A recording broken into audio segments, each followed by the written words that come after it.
We are proudly now partnered with MindLab-PRO. This is a 100% naturally produced nootropic that is going to help you with energy, concentration, and focus, whether you're a sim racer, a gamer, or none of the above.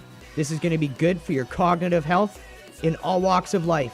So check them out. Link is in the description below. Enjoy the stream, everyone.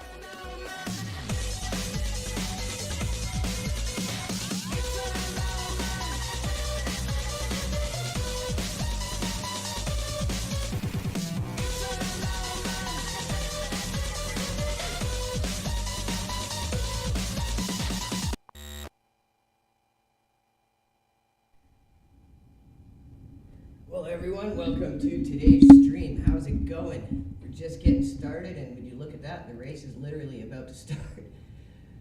So we're going to be starting off with some WEC on SEBRING. We're going to go with the Peugeot. Quickly get registered so we don't miss. Oh, it's in 5 seconds. That was good timing.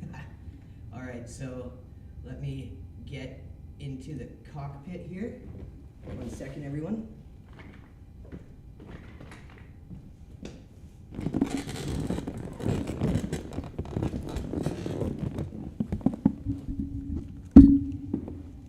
All right, let me join here quick. Then we can deal with the comforts, the creature comforts. All right. Hope you're all having a good day today, a good Tuesday. Doing some Le Mans Ultimate today. Seeing if we can work on our driver rating a bit, hopefully in the upward trajectory. But you know, this game's hard. Is hard. Sim racing hard. Things are hard. So let's give some shout outs before we get started. Let's see who's joining us here. Thank you all for tuning in, you guys. Excuse me, we really appreciate it. So let's give some shout outs. Santa's in here, holy cow. Melons07, Dave, Hodley Lihu, thank you all for tuning in, you guys. If you're just joining us, please hit that like and repost. It really helps us with building out an audience here.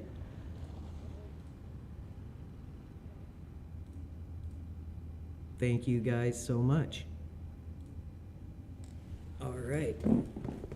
Camera's kind of looking in a wonky direction. That should be better. Okay, so just 2 minutes left. 2 minutes to go. Make sure we're in a comfy spot here.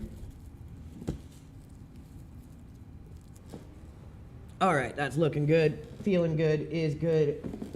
Got the lifeblood of a sim racer beside us. We got our coffee. Really need a mouse stand. Drives me crazy, but that's okay. This is a fixed setup race. Okay, so we got a minute 40 to do some practice. You know what? I should be using that minute 40 to make sure I've got all the buttons set on this new wheel because I'm pretty comfortable on SEBRING.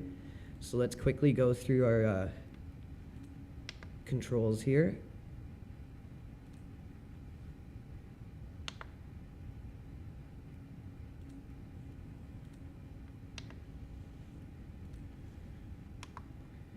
Okay, that's good. That should be most of what we need. I don't need my wipers on right now, sir. And then, do we have a next black box? Yeah, we got next black box. This is for our FOV. Okay.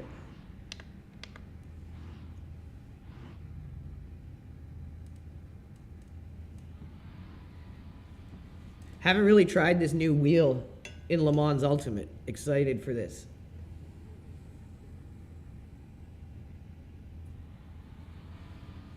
Feels really nice already.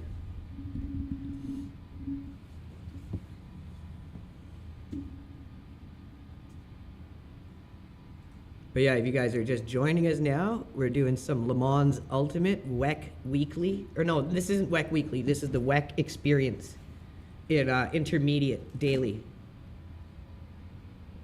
Watch your mirrors, there's a car approaching. Let's get some heat into these brakes.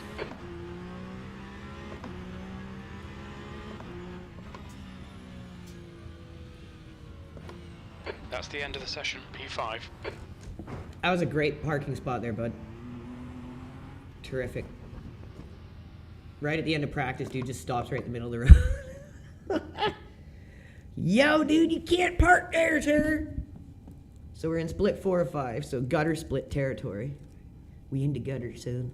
Okay, so we're gonna go for about a little over 4 laps. We'll go 5 laps.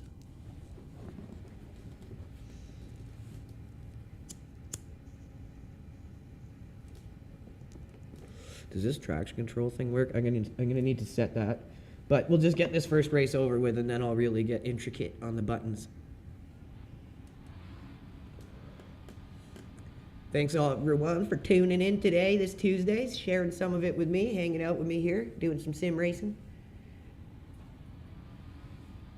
We're gonna see if we can get somewhat closer to silver driver rating. This is very, very difficult in terms of driver rating in this game. We've gotten maxed out safety rating, but to earn driver rank in this game is extremely hard and much more fulfilling. Like if you see someone who's silver or gold, you're like, damn, that guy's like good. All clear on pit exit. Okay, Andrew, we've got 7 minutes to set a lap. Your brakes are cold, be careful. So this is our off lap. But on SEBRING, we come across the line, so our first lap is timed. But it is still going to be our slowest lap because our tires aren't heated up. So in the same way, it's still just an off lap. You want to ramp up. Le Mans Ultimate does more realistic qualifying sessions. iRacing is completely unrealistic with just 2 laps, no matter what event you're in.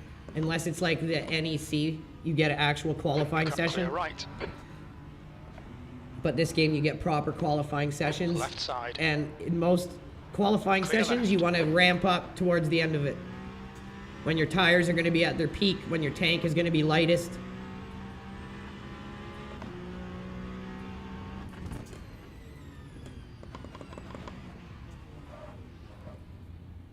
Overshot that hard.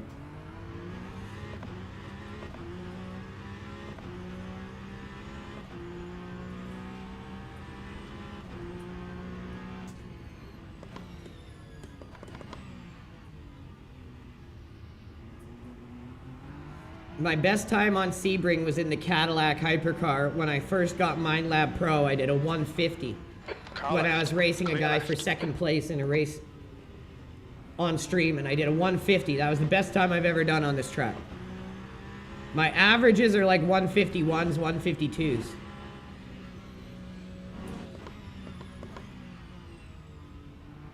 So we're gonna get some good heat in the tires on this lap. And then we're gonna really come at it the next one. Clear right.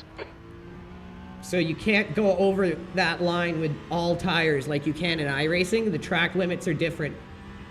I guess because of it being FIA WEC.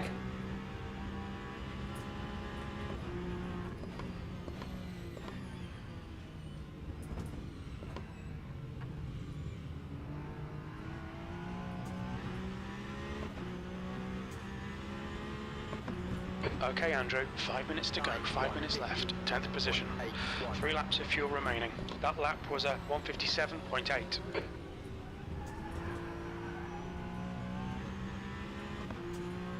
Car right. So Clear now right. each lap we ramp up more and more. Left side. Clear left. Left side. Clear left.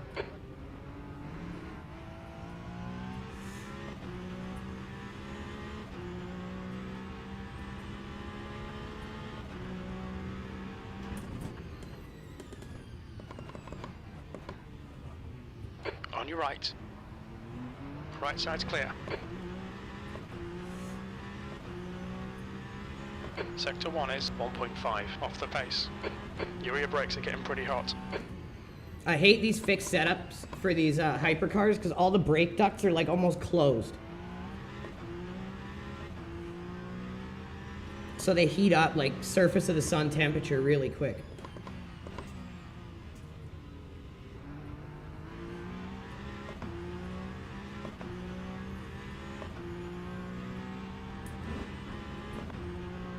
We've got cold tyres, we need to get some heat into them. You're a second off the pace in Sector 2.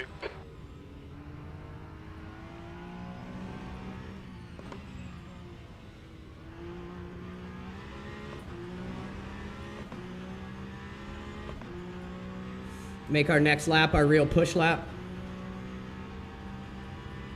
Should have a decent amount of heat accumulated in the tires by now.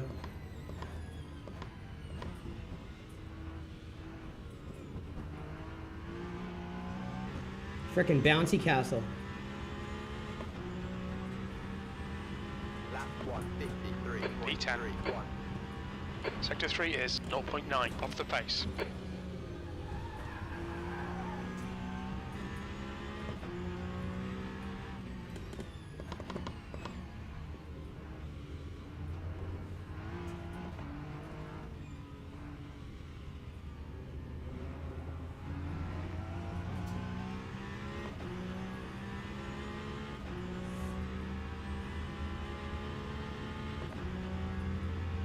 I really like this Peugeot, but it's a completely different style of driving with it having a front diffuser, I think it's called, rather than a rear wing. Sector 1 is 0.9 off the pace.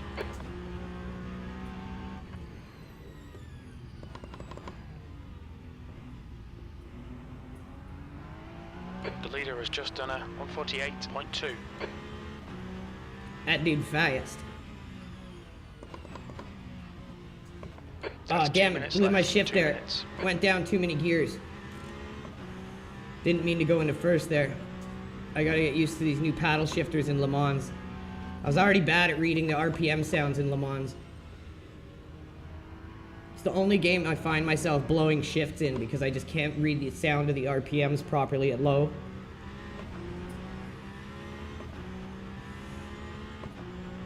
Salvaged some of the time.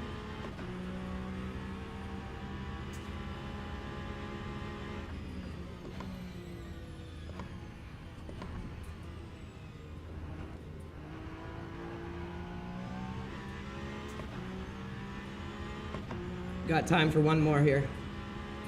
You've only got enough fuel for this lap. Acknowledged. Pit stop requested. P12.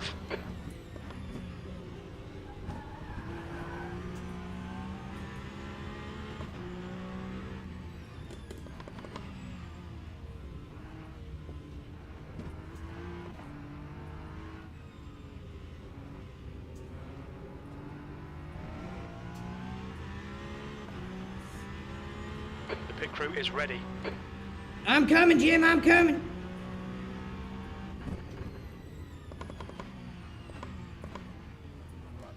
Oh man, I keep overshooting that bad.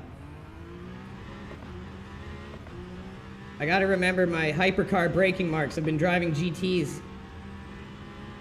And up until doing the last few GT races with the team, all I've been doing is hypercar. Has just done a 147.8. So then I had to get used to doing GTs again. Now I'm like having to get used to doing hypercars again. I do prefer hypercars and LMP2s. I find myself to somehow be naturally better at them. I don't know why.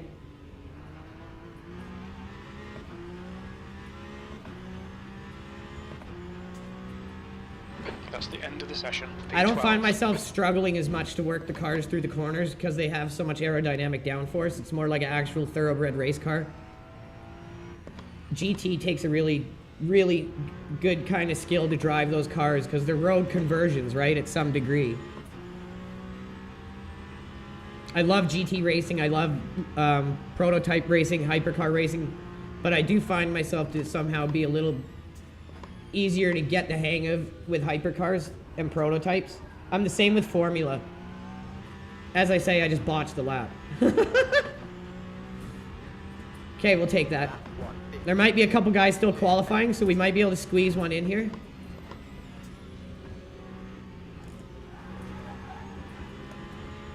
This game doesn't just cut you short like iRacing until everyone's actually finished. But since we've actually finished our session, as soon as whoever else is out on the track finishes, it'll cut ours.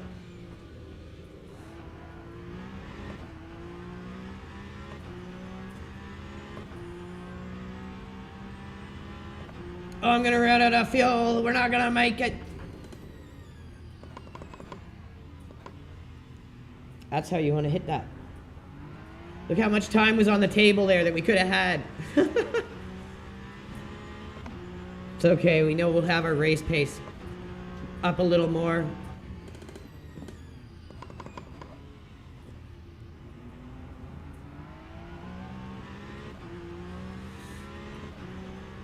Could have done a 149 probably. Get a better dive through that and drive through it harder. Oh, we're out of gas, it's pooching! Oh, Jim, I told you ought to tell me to pit. Teams and drivers. Oh, we qualify 13 out of 16 hypercars, so we suck dick, but not huge dick. Only like medium-sized dick. Okay, so we go... Is this like how long is this race here? 40 minutes. So, it's gonna be like a full tanker, ain't it? Might even be a pit stopper. I love the formation lap and start of the races in Le Mans. It's like a better version of what Assetto Corsa Competizione does. The ones in like iRacing are just inexcusably sloppy and unprofessional. If you guys are just tuning in, make sure you hit that like and repost. It really helps us out.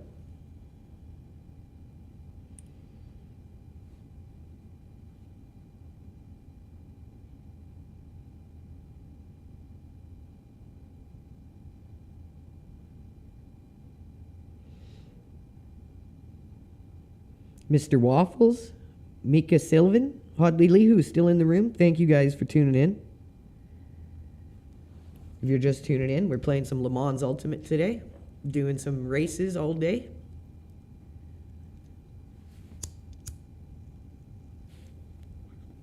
One of the better sims out there right now. I highly recommend if you haven't checked it out. Check it out. Amazing game. Best track scans out there. Best hypercar in GT3 racing right now. And GTE. And prototypes. And they're going to be acquiring, hopefully, the LMS license as well as the Asian endurance license. And that will open up a lot of really cool options for the game. So give it a look. Get into it. We're going to be competing in the very first team event in June. Formation lap has started.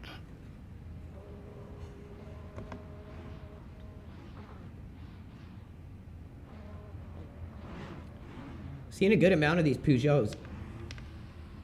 So we can't cross that red line. If we do, we'll get a drive-through penalty. If we fall too far back, we'll get put in the pits. So it stops you from like falling off and then ripping pie everyone as soon as it goes like green, like people in iRacing do. You can't come off this line either. You can't go too fast, too slow. You can't fall too far back. You can't get too close. This is how it should be. This is a professional start.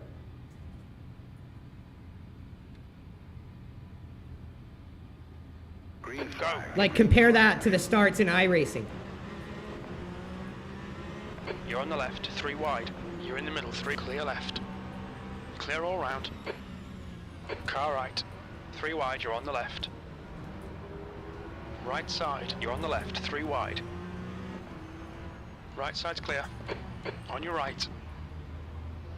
Still there. Car right, clear right. Car right, clear right. Rode some curb to get through that. Sector 1 is clear. Nice one, Andrew. Good start.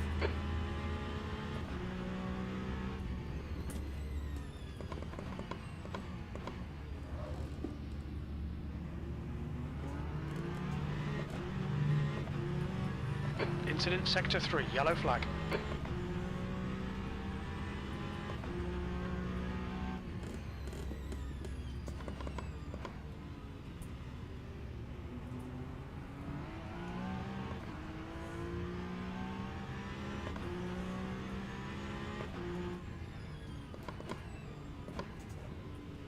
Yellow flag, caution.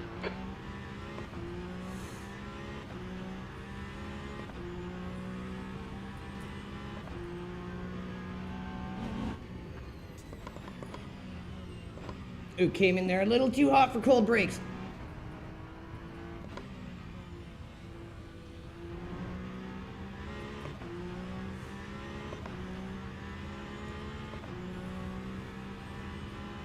Okay, Andrew, hold your nerve, just keep it smooth, no mistakes.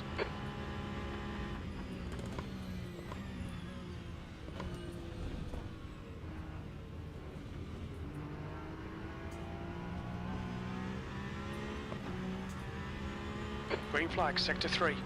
Hey, we Green survived the flag, first Sector 2. lap, Look at this, boys. mate, this is perfect. P7.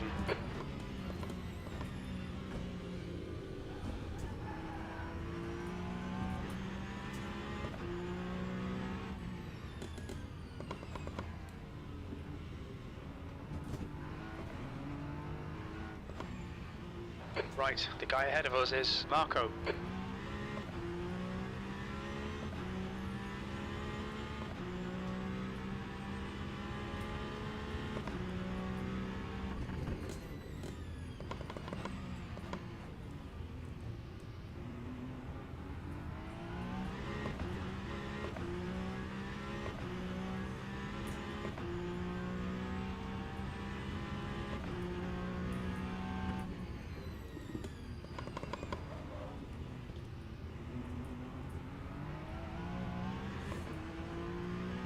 See if we might be able to start catching up to these guys ahead of us here.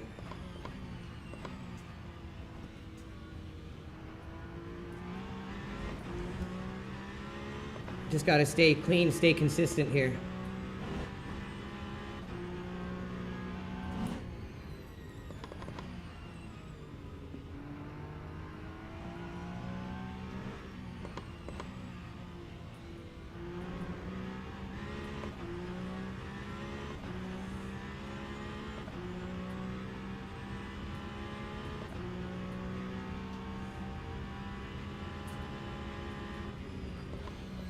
The leader has just done a 149.0.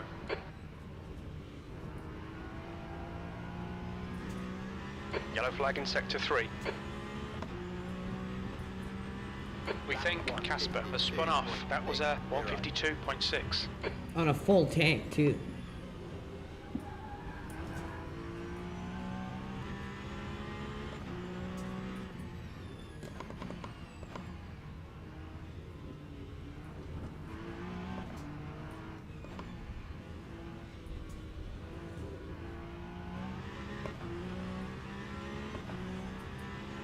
Sector 1 is yellow. Incident in Sector 2, yellow flag. Stick to the plan. Don't be intimidated here. Green flag in Sector 2. Green flag, Sector 1. I ain't scared of the devil himself. I intimidated James, him. What the leading the shit race. you talking about? Oh, the devil himself! Sector 3 is clear. Green flag. Clear left. You're a second off in Sector 1.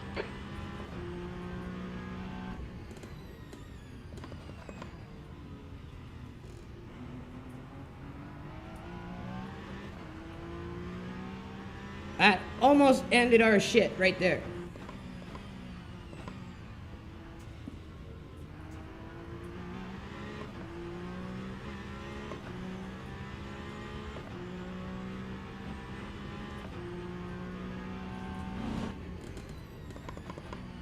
Right side. Clear right. What an idiot. Yellow flag. Yellow flag in Sector 1. Ignore the aero damage. It's nothing. Sector 3 is clear. That was special. What a special individual there.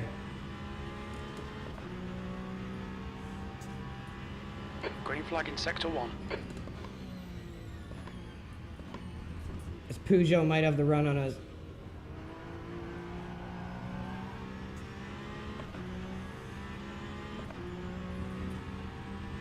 That time was a P6. 1:6.61.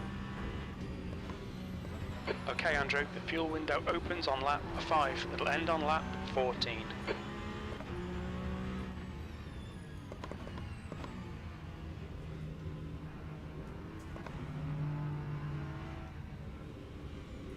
Incident in Sector 2, yellow flag.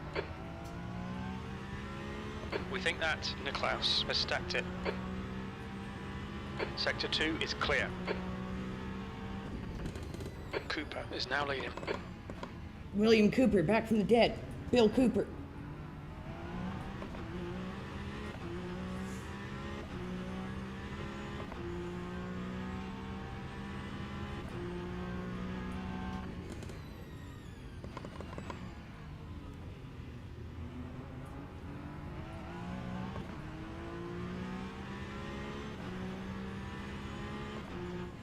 All right, Andrew, don't let this guy distract you.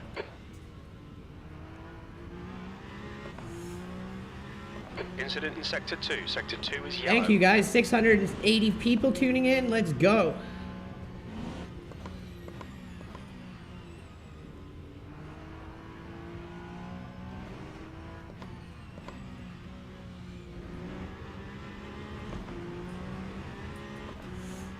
Sector 1 is yellow. We can see Anis has gone off.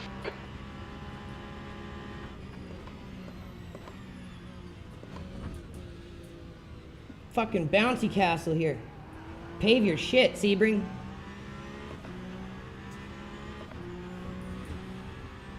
Time 1:51.32.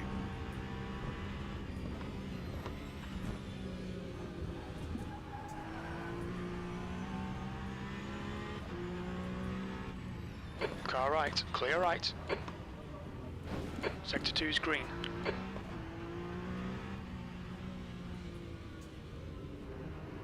You picked up a bit of aero damage. Guy just rammed us.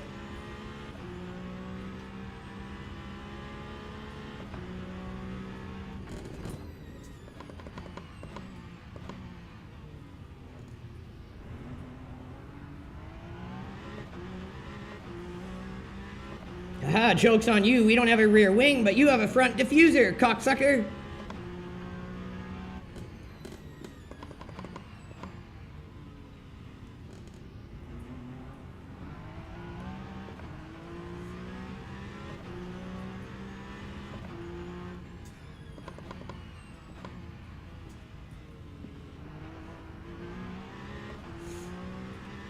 Man, what a tight pack. From me in 6th all the way to 10th is right there, and they've been right there this like whole race.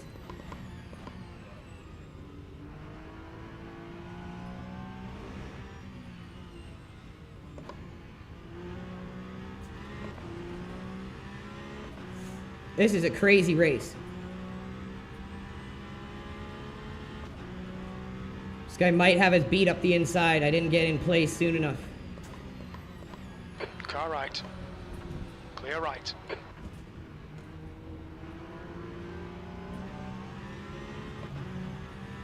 Yellow flag. Time 1:52.5. P7. Okay, Andrew. Pit window open.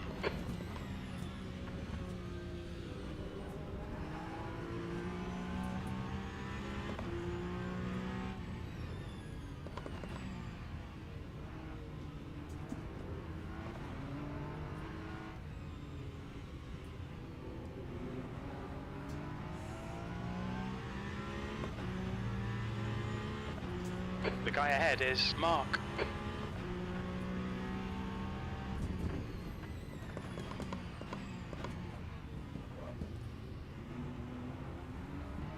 The gap to Mark. Ahead is increasing. Not It's now sure when we 1.0. want to pit.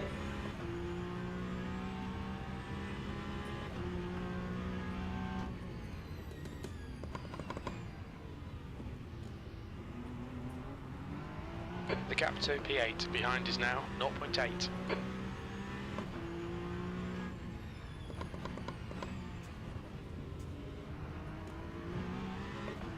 I'm going to say we pit sooner than later. Slower class car ahead.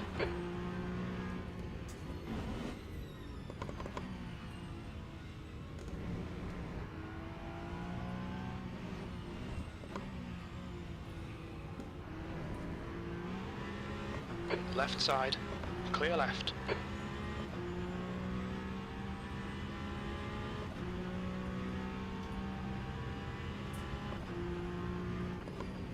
Car right.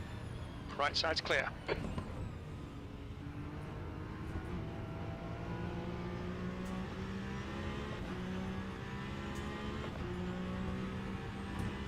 Time 1:52. P8. 3-1.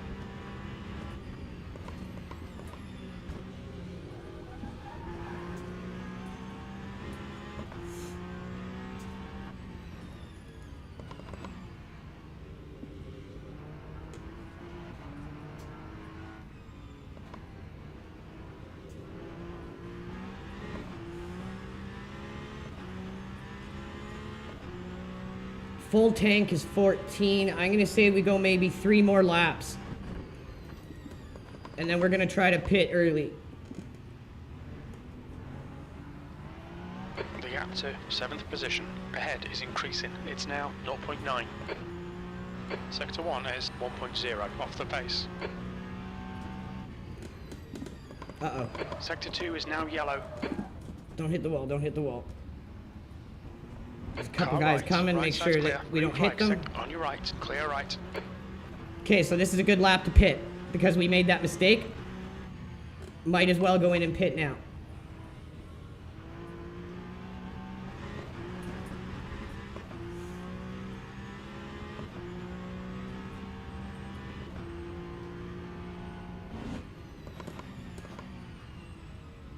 The Le Mans pit is here. Slower class car ahead.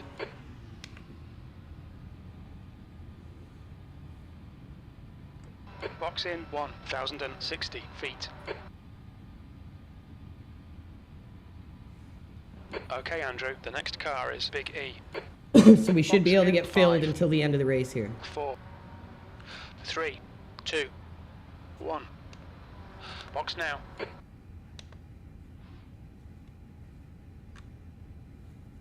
"30-second repair, I'll take that.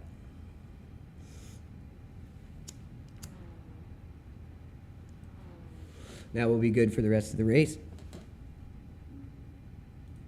If you guys are just joining us, please hit the like and repost. Really helps us out.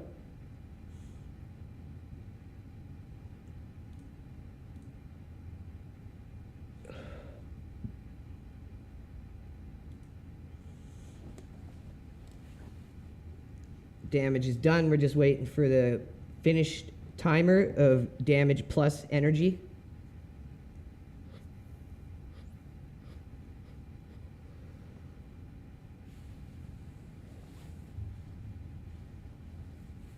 I mean, was it really slowing us down?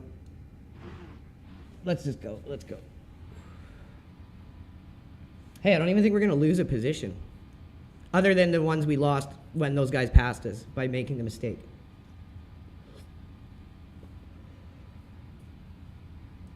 Looks like you're clear on the pit exit. Looks like the guy in Cold 11th brakes all DNF'd. round.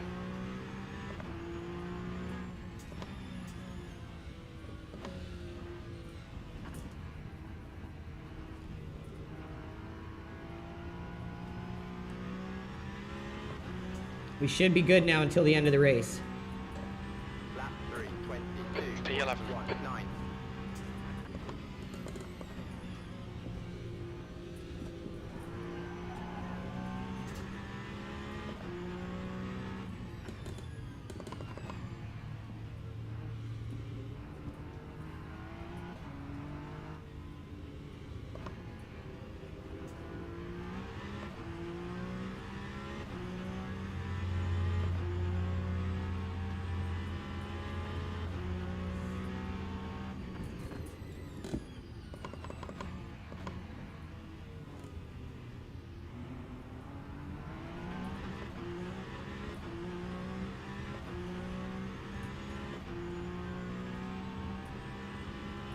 absolutely loving this KS wheel now that I'm getting used to it.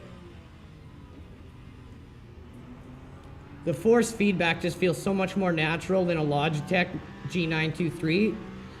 That didn't take any time to get used to. If anything, the Logitech did in hindsight, because it just didn't feel right. But the butterfly style definitely is something to get used to. And now I feel like I'm Gap to slowly P1 getting behind there. is now 3.9 seconds. 1 lap ahead.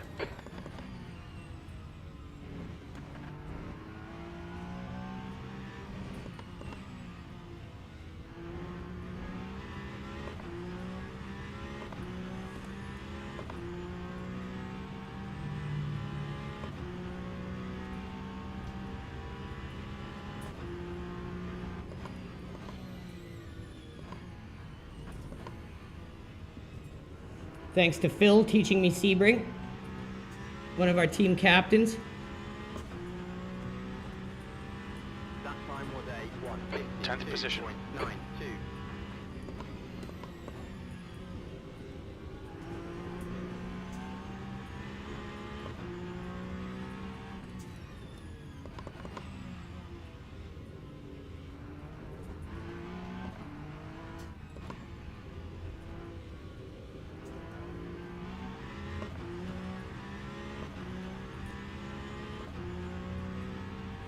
Big E ahead is pitting. Okay, we should be able to start picking up some positions now. This is where our pit strategy should come into play. So what I've learned just from trial and error is if you're behind, or if you consider yourself to be behind, like I'd say lower than halfway up the grid, pit soon as possible. That's what I would suggest. And when you do that, usually you're able to pick spots up, because when everyone else pits late, you've already got it done. But if you're ahead, I find it's best to pit as late as possible. And then obviously you alter that to the dynamic of the race and what you need in the moment. But those are like the general principles, I would say.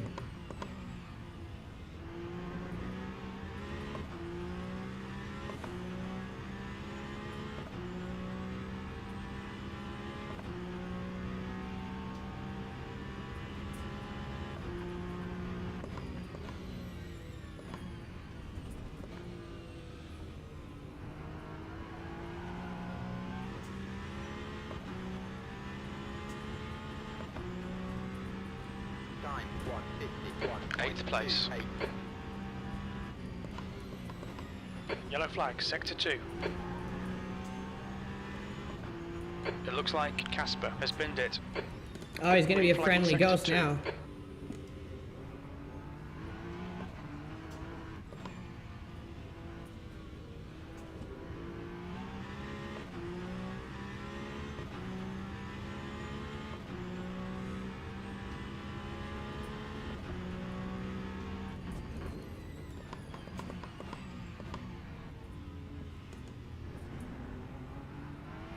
The gap to P1 behind is now 1.4. 1 lap ahead.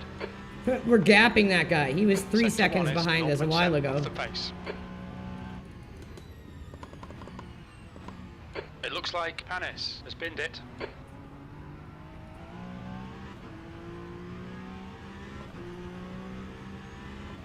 Sector 3 is green. Blue flag. Trying to let this guy catch up to us so we can drift him, like draft him. But I'd have to slow down a lot for him to catch us Blue at this flag. moment. We think that John has gone off. Sector 1 is now green. Okay, Andrew, keep it nice and smooth. Come on, let the race come to us. 20 minutes remaining, you've got 20 minutes left. Half distance. On your right, right side's clear.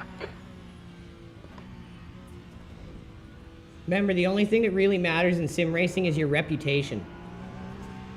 Never forget that. That time was a 152.89. Yellow flag, sector 2. We think Van der Heij and Jose have binned it.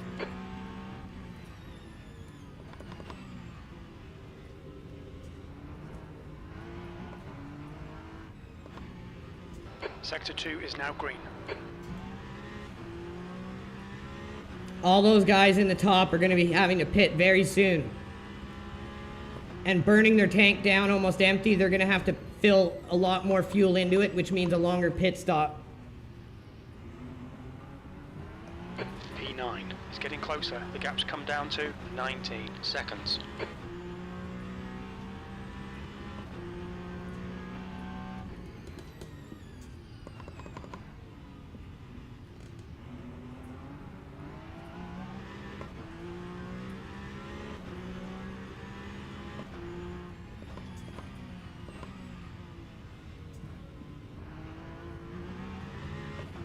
So this is an intermediate. One step up from beginner. I want you to imagine what GT3s and hypercars would be like one step up from rookie in iRacing.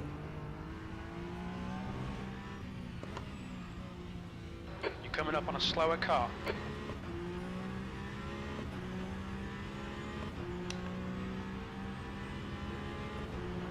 Clear left.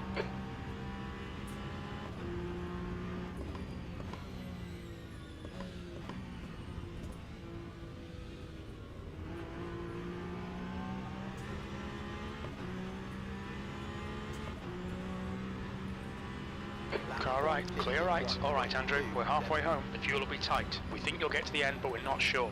Sectors 1 and 2 are 0.6 off the pace. Sector 3 is 0.5 off the pace. We're gonna make it, Jim. We're gonna make it, boy.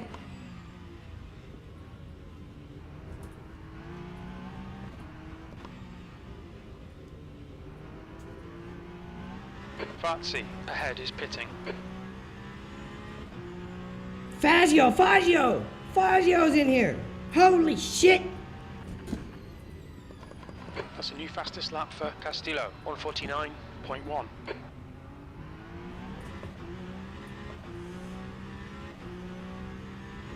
Sector 1 is 0.9 off the pace. A lot of these guys ahead of us are having to pit now.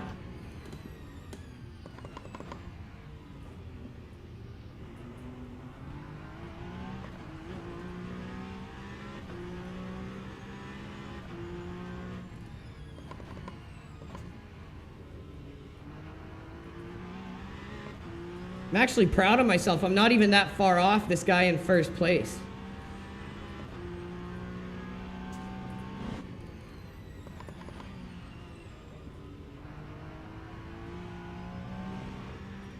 The leader, Cooper, is pitting.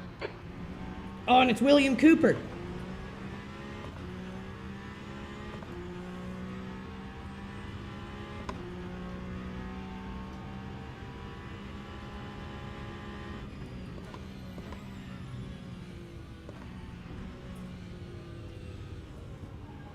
Do some coasting just to make sure we make it, some short shifting. Lap 151. Focus on the exits. We can go faster here. E7. You just told me to worry about my fuel, you cocksucker. Now you're like, go faster. Make up your damn mind, Jim. Castillo, in front, is pitting. Fucking Skynet trying to fuck with me.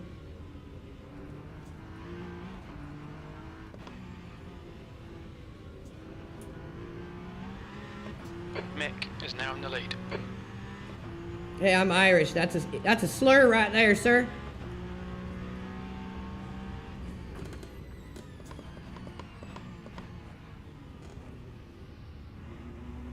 Just haven't hit that right all day.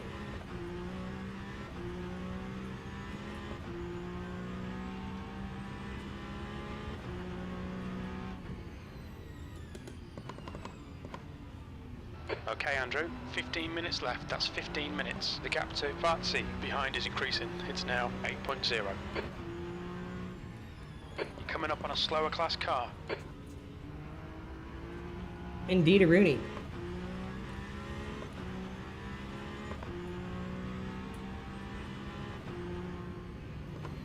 Sector 2 is 0.6 off the pace.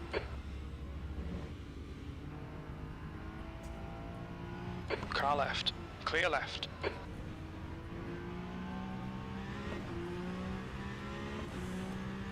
Excuse me, sorry. Okay, we're more than good enough on fuel now. On On your right, clear right. We can go back to driving it like it's stolen.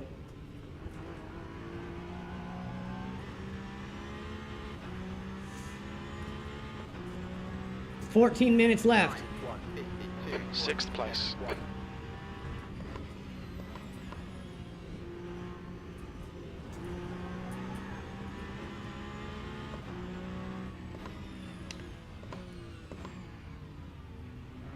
Car right. Right side's clear.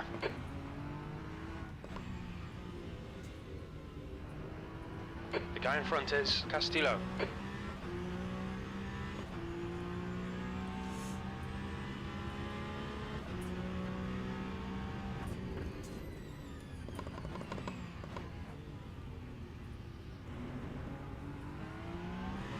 Finally hit it somewhat decent.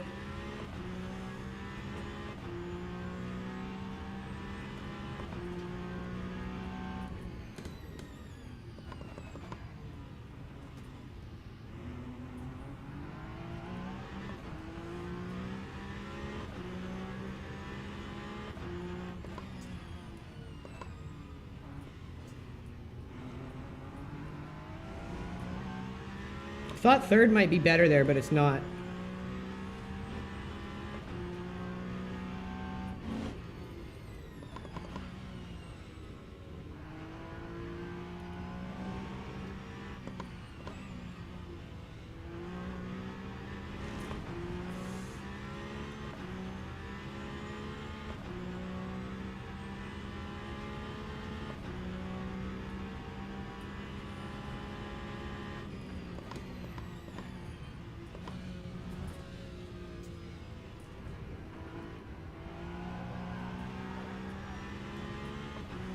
That scares the shit out of me every time. Phil's always like, just trust the car, bro. Trust the car. Andrew, that's good consistency. Keep it up. I'm trying, Jim, just for you, bro. And then I hooch cooch it like that.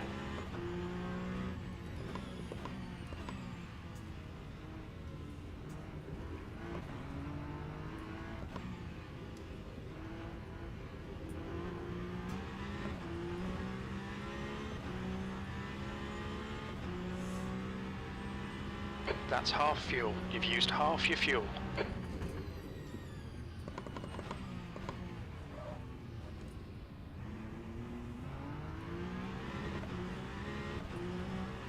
Incident in Sector 3. Sector 3's yellow. Who done Sector it? 3 is now clear. It looks like Casper has crashed. Casper again. Ghosts can't race, bro.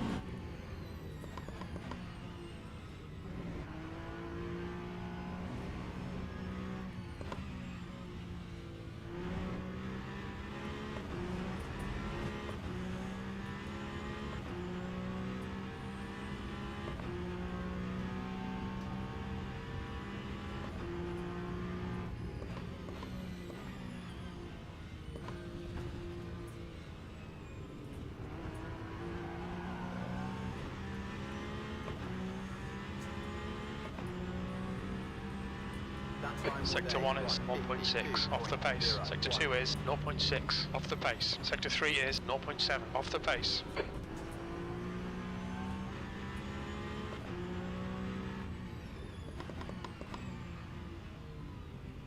Okay, Andrew, don't think about the lap times. Just hit each and every apex. You've got 10 minutes left, 10 minutes to go.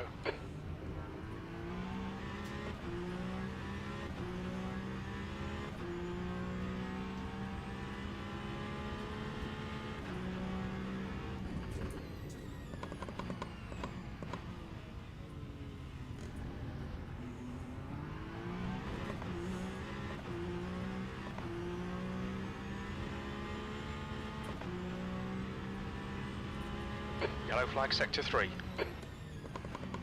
Green flag Sector 3. We think that Casper has spun off. Oh man, Casper.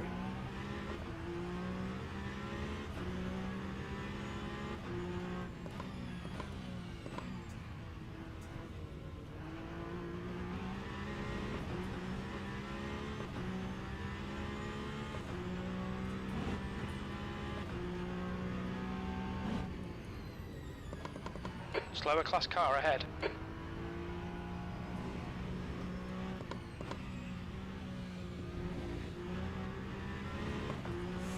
Just ignore him, he'll go away.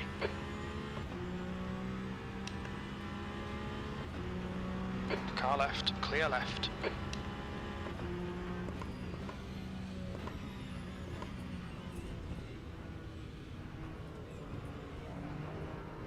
Incident in sector on your left. Clear left. Sector 1 is green. We can see Mark has crashed. The lap time was 1:52.4.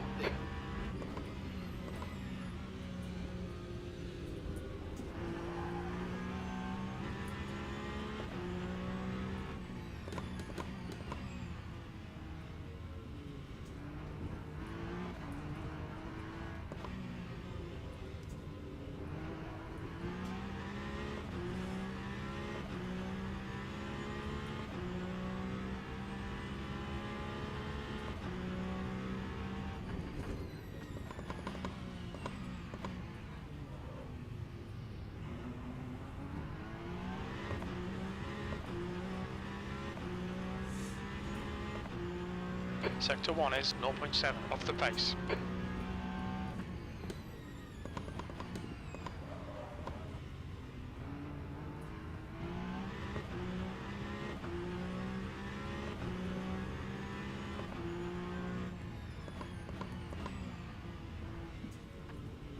Yellow flag, sector 3. We think that Mark has binned it. Green flag in sector 3.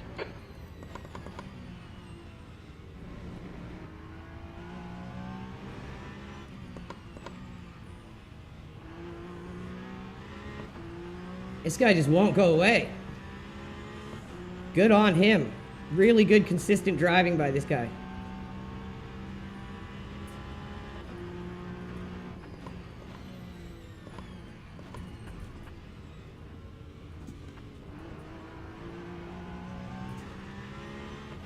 Yellow flag in sector 1. We think Rico has binned it. Alright Andrew, you got about 4 laps of fuel left. That lap time was 1:51.4. Green flag sector 1.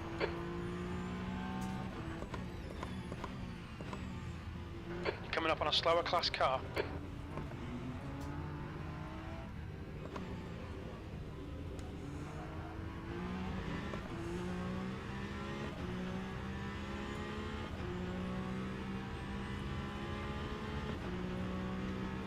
Yellow flag, clear left.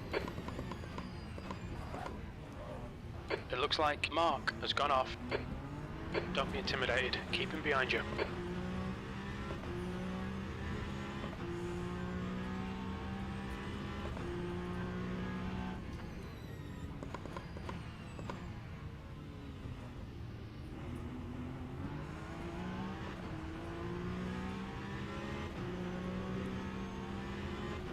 Right side, clear right.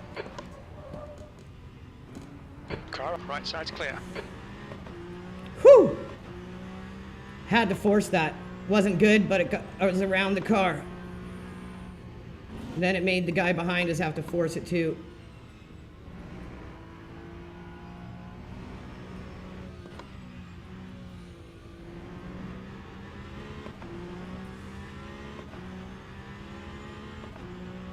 That's 5 minutes to go, 5 minutes.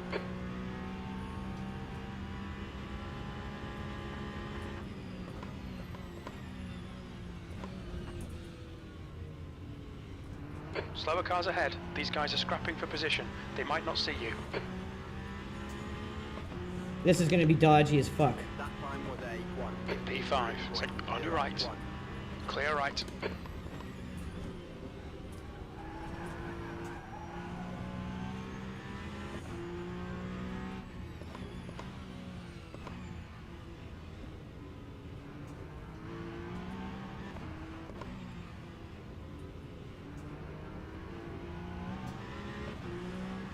Car right. Clear right.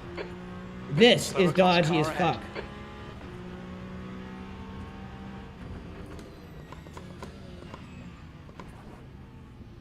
Car left. Clear left. Stay between the lines, please, Andrew.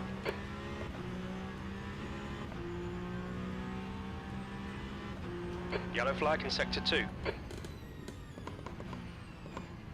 We think Casper has gone off. Oh, Casper, not again, bro. Green flag, Sector 2.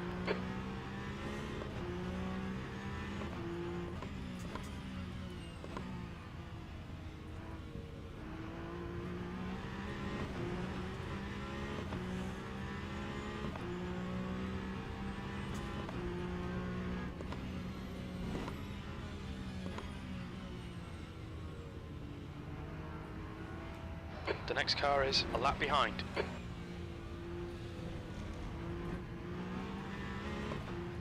Car right. You're right. Okay, Andrew. Car left. He got us fair and square there. Left. Push now. The guy behind is catching. On your left. Clear left. What the hell was that? Slower cars ahead. These guys are busy fighting each other. Car left. Car right. Yellow flag. Still there. Right side's clear. Me mateys. Only 2 more laps of fuel. Okay, pit stop requested.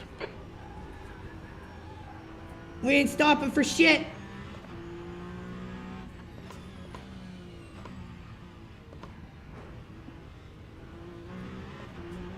We made him break.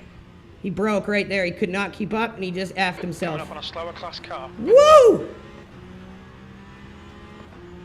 Left side, clear left. The pit crew's ready.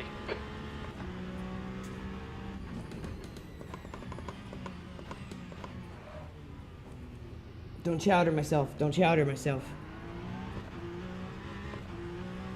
Green flag in Sector 3. 2 minutes to go. 2 minutes. Left side, clear left. Car left. Clear left.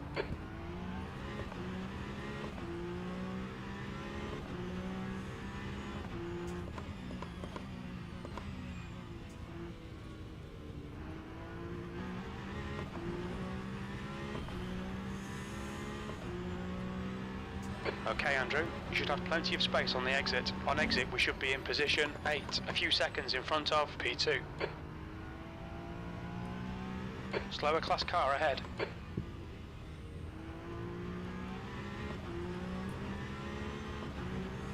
Left side, clear left.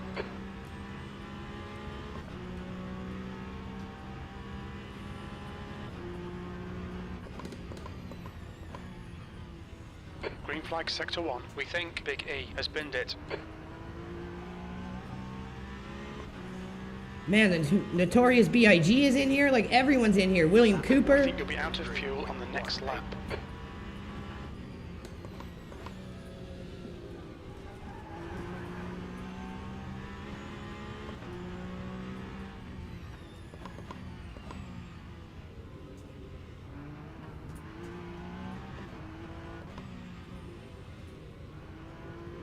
Slow car ahead. This is the leader for their class.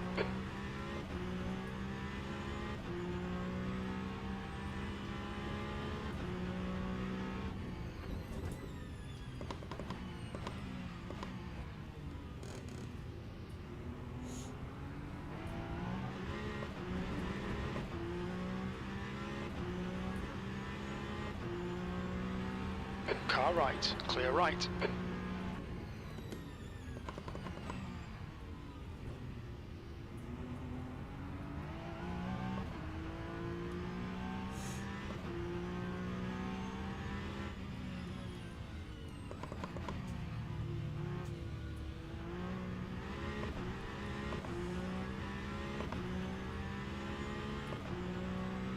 Okay, Andrew, hit this lap, in this lap.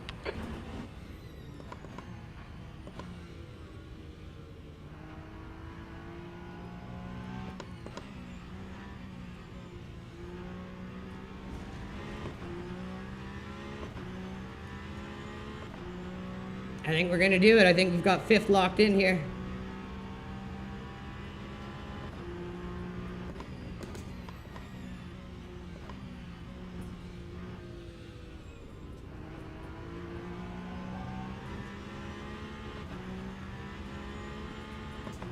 Man, what a race.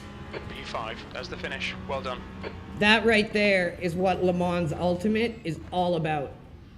Intermediate lobby, mixed class with hypercars and GT series, bottom split. So remember, that's essentially like if they did in D or C license, if they did this in iRacing. Imagine how well that would go, okay? So that was an amazing race. We finished 5th out of, I believe, 13 hypercars. No, there were 16 hypercars. So we did pretty good there. That one was good enough that we're definitely going to watch that race back.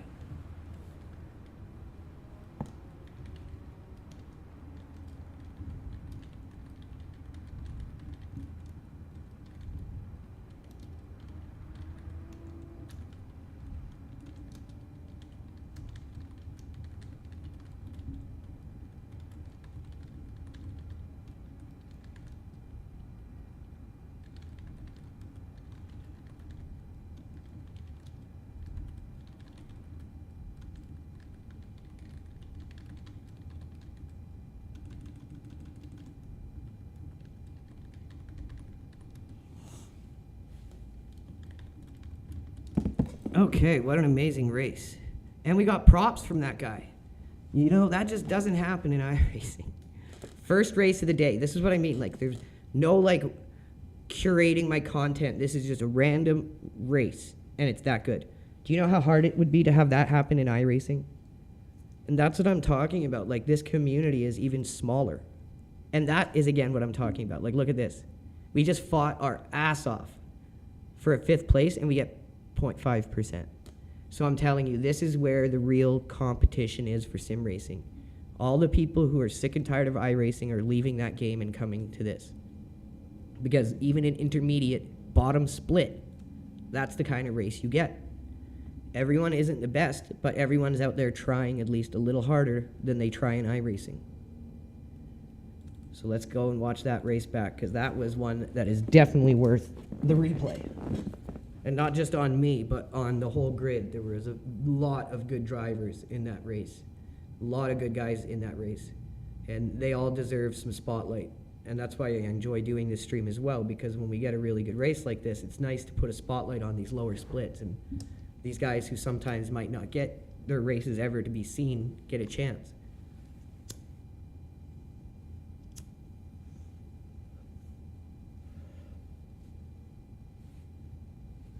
But yeah, great race by almost everyone in that grid. That was a lot of fun. And we're going to do a lot more. That was just the first of the day, but we're going to watch that one back first. Take a moment to enjoy the race that we just had. It's not just about spamming races, it's about enjoying the experience. And that's what really is sim racing. Don't let anyone tell you different. Patrick Baker, Obsidian Asset, Andrew Ratter, Nathan Freard, Lee Barron, the Ham Hodler is back, Mike Johnson, and Eric Casher. Thank you all for tuning in, you guys. Hope you're enjoying the stream. We're just about to replay an awesome race we just had to start the day. We're going to cycle it through the whole grid as we watch. And yeah, that was a cracker. That was one cracker of a race. If you guys are just tuning in now, please hit that like, please hit that repost. It really helps us out. And yeah, we're just about to watch the replay of that race. That was a really good one. I'm going to give you guys all a follow for tuning in. We really appreciate it. You guys are helping us become and stay the #1 gaming stream here on X, as well as the #2 over at Phil's channel. Make sure you're following Phil as well, because very soon myself and Phil are going to be getting exclusive hands-on early to preview Project Motor Racing here on X. So make sure you're following myself here and Phil as well. I'm going to drop his link into chat. So let's move up to the front of the grid here. Cooper, I think, won it. This guy was really good. Excuse me. And yeah, just look at the quality of the game compared to iRacing. Look at the track scan. And iRacing wants you to pay them like $25 Canadian for their version of SEBRING or their version of any track, and it looks like it's from like Mario Kart.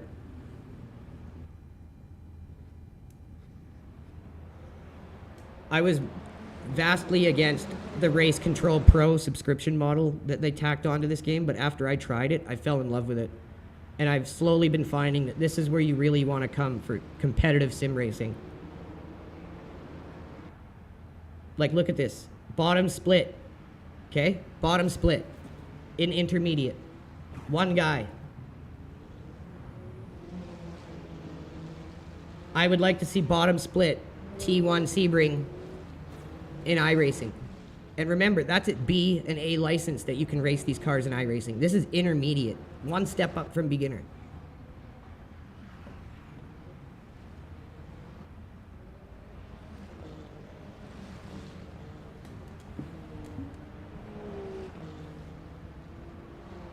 So it looks like he fought from 5th. So who was in front of him? Marco. Oh, Marco was up ahead. Holy cow.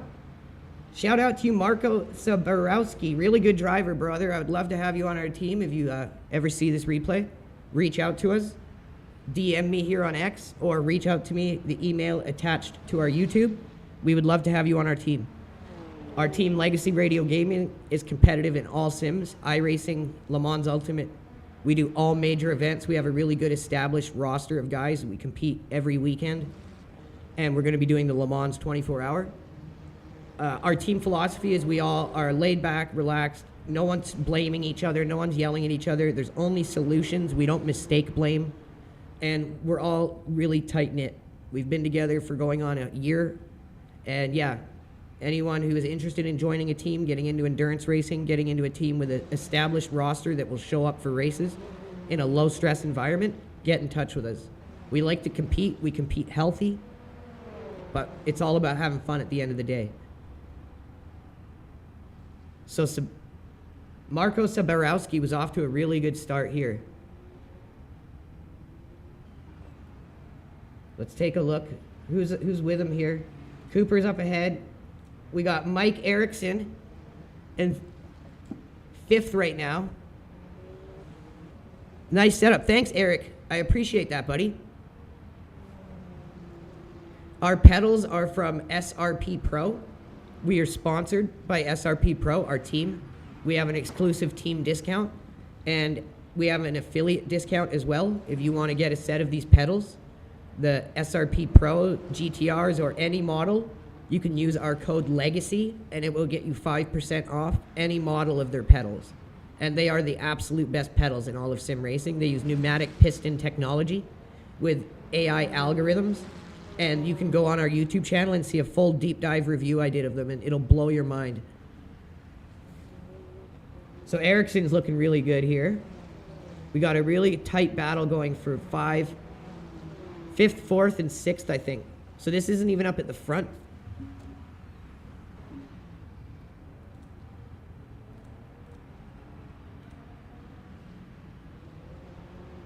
Marco's holding it in there, 6th place. Cooper's moved up to 4th. We got LeBron James himself is in 3rd. Go LeBron. Dude's driving like a savage. Oh my God, bumpy town. Oh, that is some close proximity racing. And look, he went wide instead of just pit maneuvering that guy out of his way like would have happened in iRacing. Like I say, it takes like maybe 10% of your overall consideration of what is going on in the race. You put maybe 10% of that towards the consideration of others on the track, you're going to have a lot better of a time.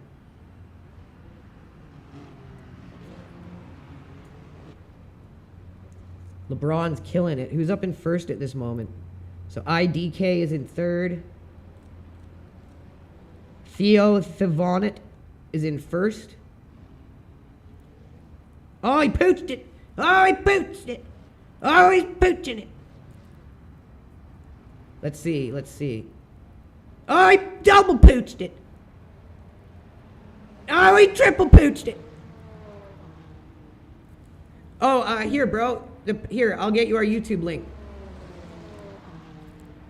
I can actually do one better. I'll give you our actual link to the review. But yeah, we are known as Legacy Radio Gaming. If anyone is watching this, you can look up on Google. Just type in Legacy Radio Gaming, and we will come up. Finding your own sweet spot on the brake. So obviously between we have a recruitment post on the Discord of iRacing as well. But like I said, you guys can get in touch with us through DM here. Oh, Theo Thavana did like quadruple pooched it now. See, this is what I say. Some people, if they make one mistake, they just start snowballing. And it's unfortunate because he was driving really good. You got to have constitution. When something goes wrong, you just let it go. Get right back to driving. This guy's very skilled. Just needs to work a bit on his mental faculties of being able to hold it together. Mick Sheckle-Neckleson's is in 9th. Go Mick. Shalelikins. Shaliquilins. Soliloquies.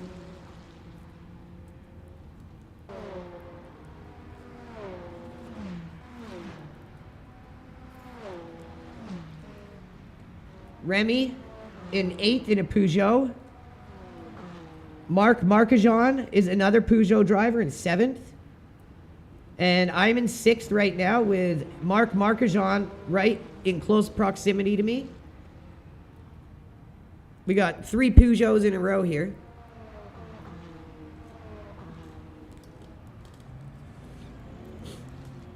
And yeah, wait till you see what you can do with the software.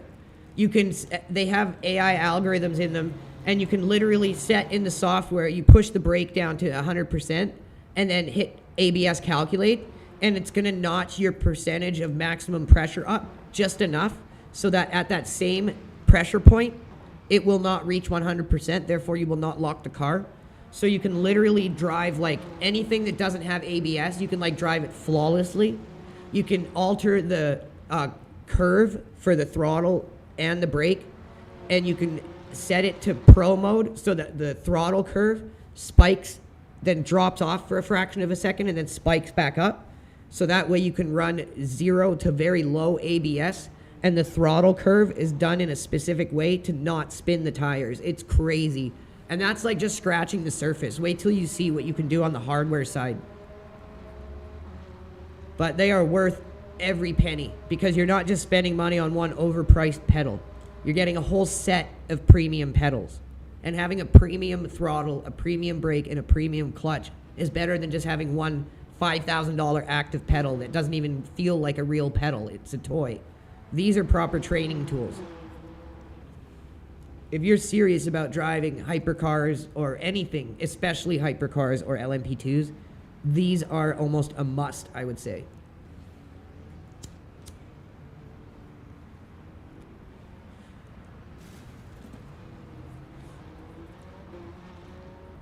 That was when he tapped us from behind. There was no intent there. Like, you can see what I'm talking about. Like, this was so easy to compare to what happened yesterday. In iRacing, when someone makes that contact, they drive right through you. There, contact happened, guy backed off. Didn't repeat it there. Like, there's very obvious differences. And it's you notice it in the consideration of the drivers. iRacing has such a very, very young player base right now that it's really hurting the game. And if you play it at like these times when I'm usually streaming it, like from 11 a.m. PST to like 2 to 3 p.m. PST, it's a disaster. And then if you go to play it at like 6 p.m. PST, like later when people are home from work or kids are doing homework, it's a totally different game that's more similar to this. And you could guarantee have iRacing show you that in their own statistics. They'd never do it, but all companies log all data. Companies love data. They want data on everything. The only things they don't want data on is data that tells them things they don't want to hear. And I can tell you that they have data that tells them that their young audience is the primary cause of most incidents that could be deemed avoidable. Like, look how good of close proximity racing this is. Again, bottom split, intermediate. Don't forget that.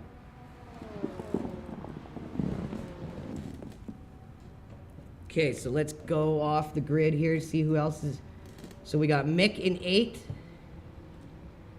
We got Remy in 9th. Theo's climbing back up in 10th. I think he made a good push for it at the end here. He's really good. That was a little aggressive, but he made it through. Little door banging, but he didn't really jeopardize that guy's race. Very aggressive, a move that I wouldn't have went for, but I couldn't be like, that's dirty. It was aggressive.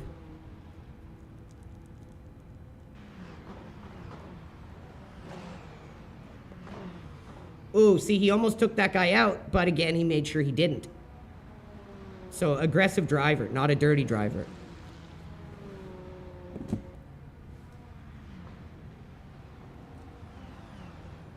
Hot on the pursuit of Mick here. Let's see who's... We got Jose Castillo in 11th. Frank Fazio in 12th. And now we get into the GTs. We got John Rowbottom in 1st.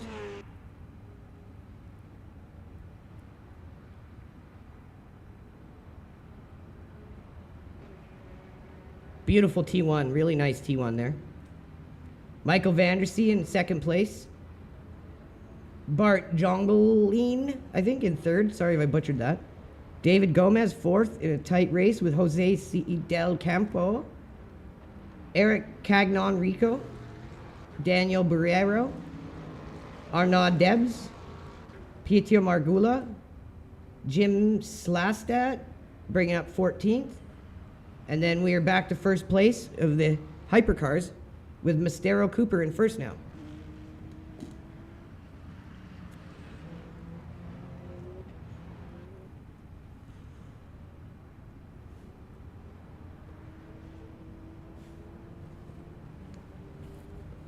So anyone watching, I highly recommend you guys try out Le Mans. Just buy the base package. And if you like the game, I highly recommend the DLC and the Race Control Pro. But just buy the base package, and trust me, you're going to be like, this is really good. Kevin Roy, Andrew Ratter, President-elect High Rise, Red BS, Eric Kasher still in the room, James Martin. Thanks to each and every one of you guys for tuning in. I'm giving you all a follow.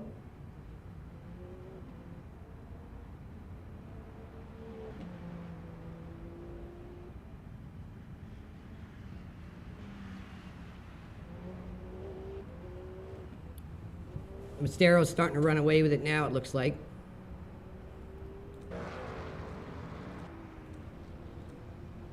LeBron is in 2nd. Mike Erickson at 3rd.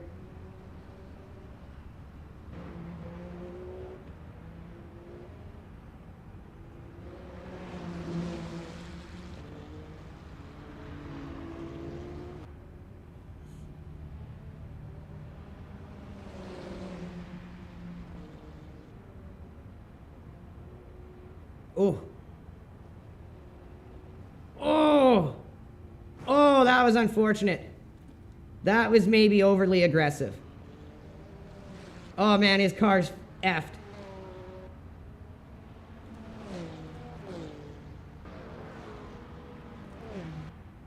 So that was Mike Erickson. His car looks pooched.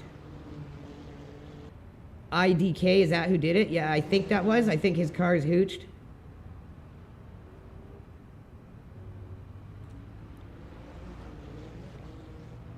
Marco Saborowski is in 4th place, holding strong.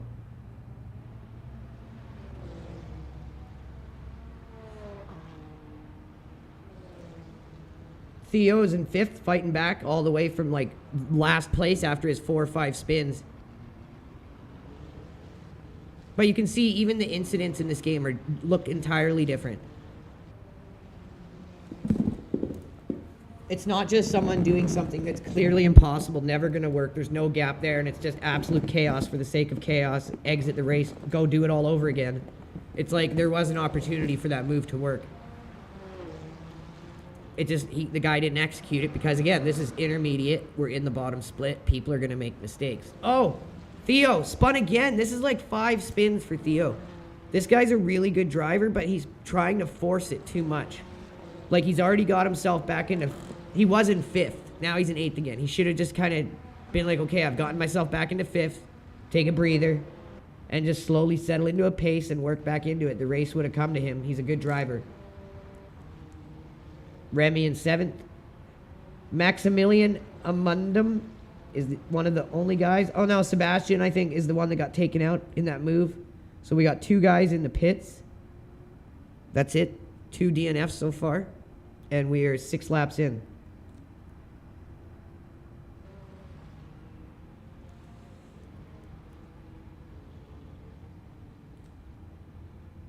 Like, Theo's already back up into sixth. Like, this guy's really fast, really good. He just needs to kind of reel himself in a little.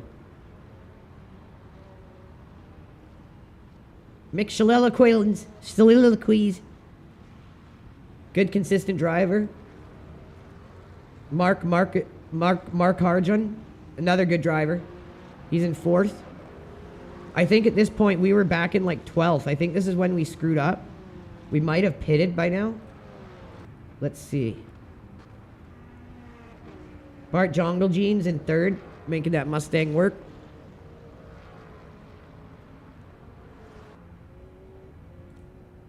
IDK is still out there in 2nd.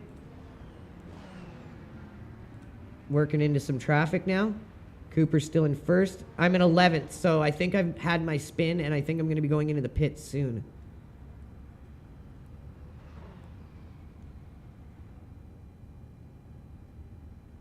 I think it's next lap that I pit. This guy's in for damage. Kevin Stoll. Mike Erickson is in for damage as well.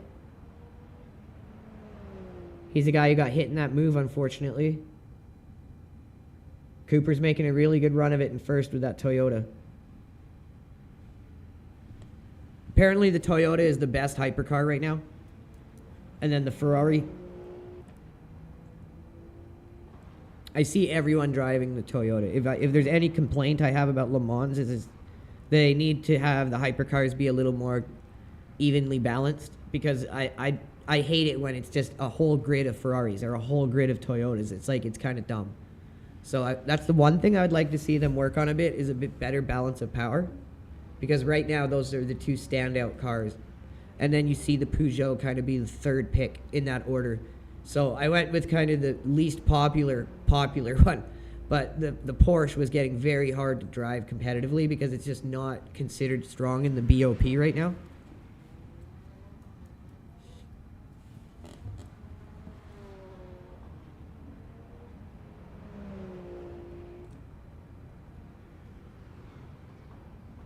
I do like it though. I like the car a lot with the front diffuser rather than a rear wing. I feel like it really helps in situations if you get hit from behind. It's not really screwing your aerodynamics up, as long as you aren't hitting people from behind, which I very rarely do. So I think the front diffuser for me works very well. It's more protected than a rear wing in a way.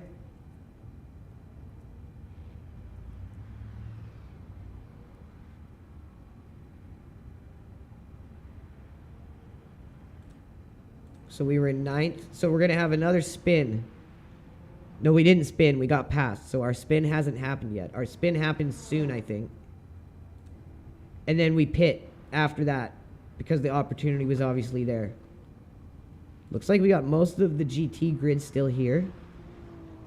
Juan Montoya in 11th in the Beamer. Jordan Arsak 10th in, looks like a Ferrari, yeah. Jim Slazad move up from 14th to 13th. And Casper, there he is. Oh, Casper doing donuts. And look, he sat still until the car passed. Again, it's just little things that you would not see in iRacing in that mirror moment. And it's funny because I can't plan this. I don't curate this content. This is a random race, random stream. But if you compare this to exactly what happened yesterday and exactly what we were complaining about and talking about yesterday, it's like literal mirror moments, but different reactions, different outcomes.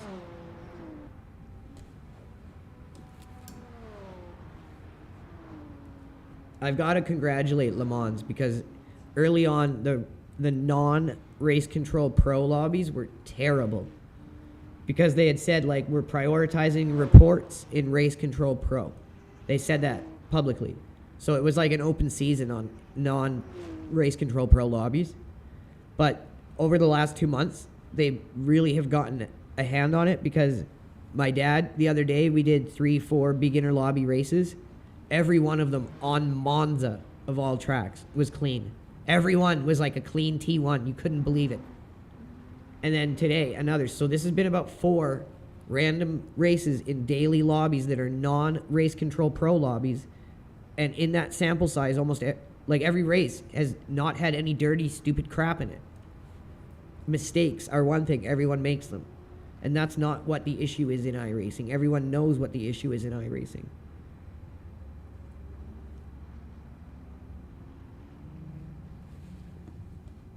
It's like, regardless of skill level, everyone's here to at least try. And that's, I think, all anyone asks.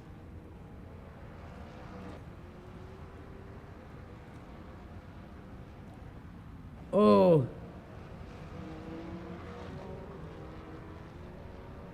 Guy got out of the way, moved over. So we've seen, what, maybe 3 incidents?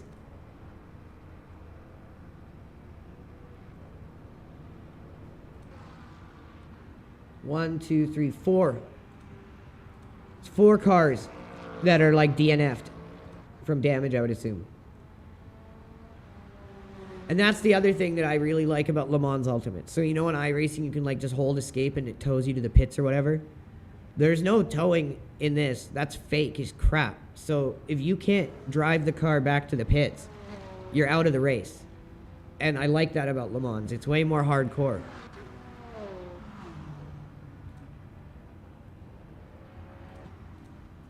I can't wait to see team events come in June.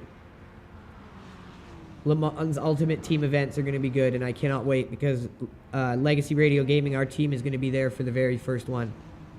So if anyone is interested in getting into team racing in Le Mans or in iRacing or in Assetto Corsa Competizione, please reach out to us. That guy's in 5th. 4th there.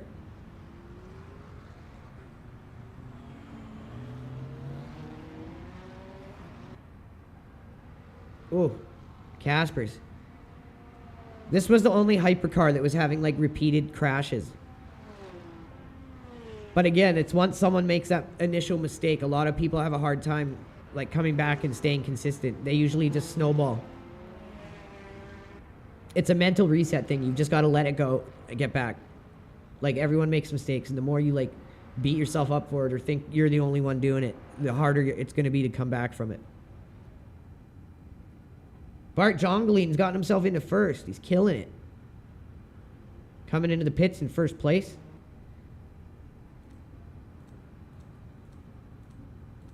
And the other thing is, in this game, you don't ghost in the pits. So if people are used to iRacing and they come into this, they drive into the pits and they just run right into the back of you. You cannot ghost in the pits in this game. So it's a lot of, like, real life pit strategy, having to make sure you got a clean run in and clean run out. So again, this is where I think serious motorsport simulation is at the moment. And I'm hoping that Project Motor Racing kind of brings the same thing, but for older, more vintage series. I can't wait to see that and their approach to race weekends.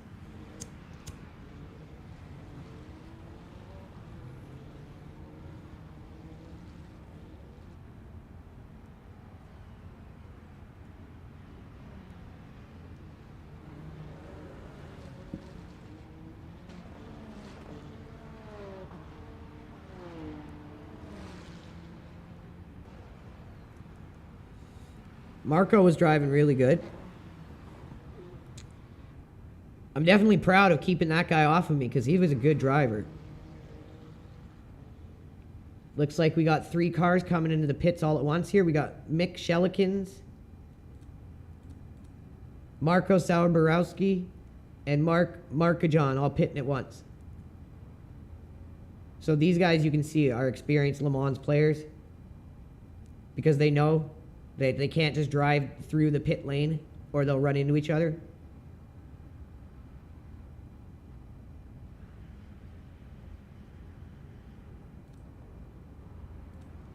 So I think we had already pitted at this point, and we might be out on the track now, I think, already. And again, that's what I like to do is if you are behind, like when we had our spin and we went from like 8th or 7th down to like the back, as soon as that happened, it was a perfect moment because we're already behind. Let's go pit early. And as soon as you get that pit out of the way and over with, you can just stay out, and everyone else is going to have to pit still, so that's where you climb back into it. It's kind of a strategy to recoup from being behind, and as long as you time it right, it usually works pretty good.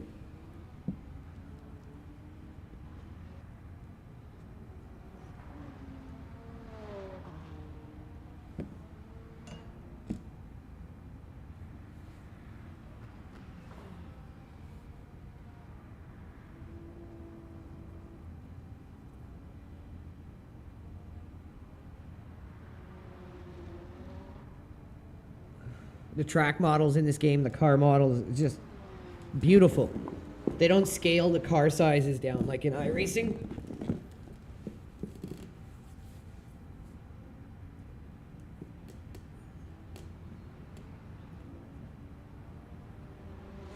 Got her really close to the wall there, Jesus.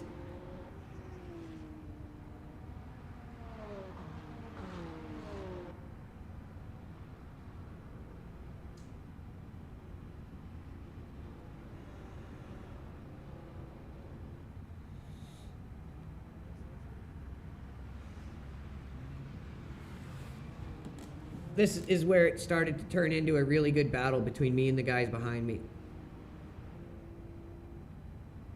Like a really good, clean race.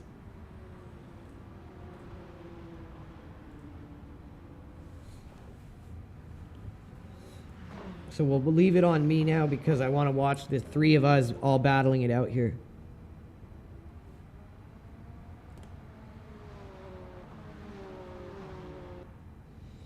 Beach Lover, Don Willis, Shire Pups, Andrew Ratter still in the room, Sonny T, Eric Nissen, Timmy and Anonymity, Mike C, Red BS, and Tim Moynihan. Thank you all for tuning in, you guys. Giving you all a follow. Really appreciate it.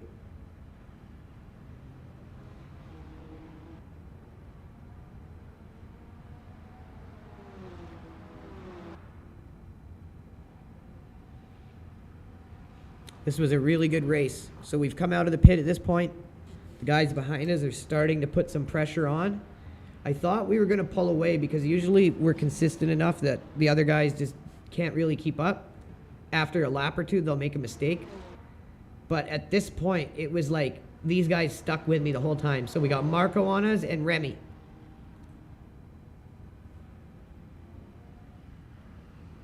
So we'll watch it from Marco's perspective.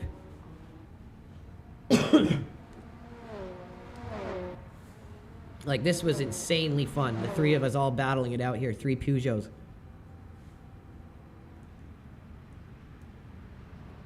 The one thing I find with these pedals, I can always brake closer to the corners than anyone else. And I'm new at sim racing. Like, completely new. Like, I have to learn the racing line. I didn't even know what the racing line was. I didn't know what trail braking was.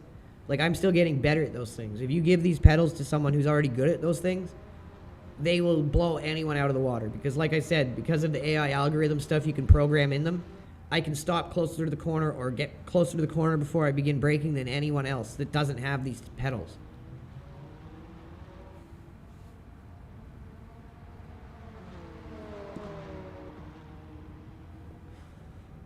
And that's not just me saying that to promote them. I'm being honest. Like, I have morals and a soul. I'm not just going to say shit to sell things, especially when they cost a decent amount of money. I'm saying it because I believe it and because it's true. I won't promote anything that I can't put my name behind 100%. And that's what I told David from the start. And he knew right away that his pedals were going to win me over, and they did. Also, the support you get from David post-purchase is a total premium kind of product feel.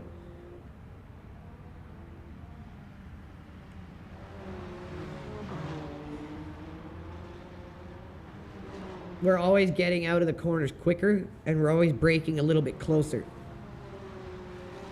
And it's all down to these pedals, because I can guarantee you these guys have probably all been sim racing a lot longer than me.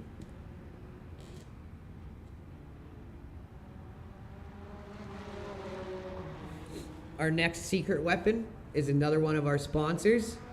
It's a 100% natural nootropic called Mind Lab Pro.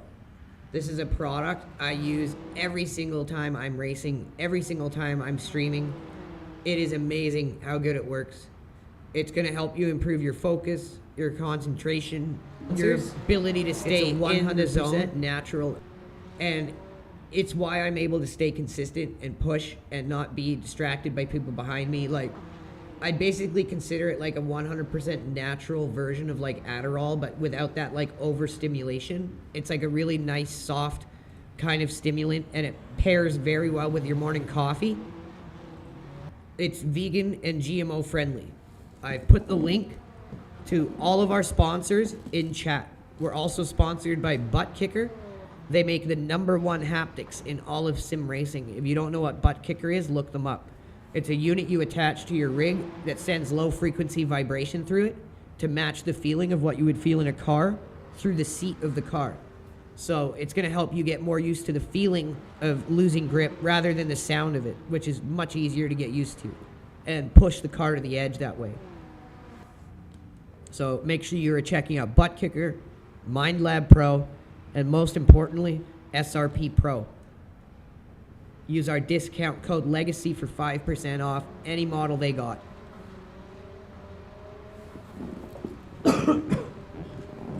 And ask David for Legacy Radio Gaming Orange for your keys, for your pedal keys. You can customize them in any color, but you gotta go with Legacy Radio Gaming Orange, baby. Man, what an awesome battle this was, like watching this back.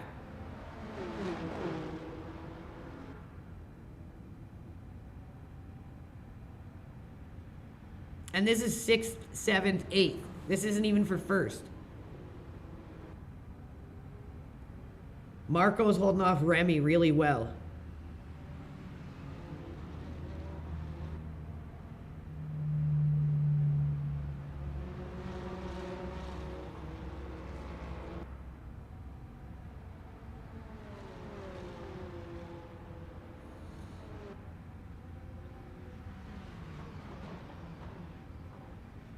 Oh, he's so close. What an awesome race this was. Like, this is, you can't plan this, you can't predict this, completely random sampler, and this is what you get. Whereas if you want to like have a race you could show to people in iRacing like this, it's gonna take you days before you finally get that one that you could like show. The only consistently good races I have in iRacing are in IMSA. The IMSA community is really good in iRacing, and the vintage IMSA community, I would really like to see IMSA come over to Le Mans Ultimate. They've already got the like infrastructure for the best GT3, LMP2, and hypercar racing. I would love to see the IMSA track roster in Le Mans, and I think it would be a better place for that license to be done justice. You would also end up with all the people from those communities moving over to Le Mans away from iRacing. But in iRacing, the IMSA community, like I said, is the best races I've had consistently.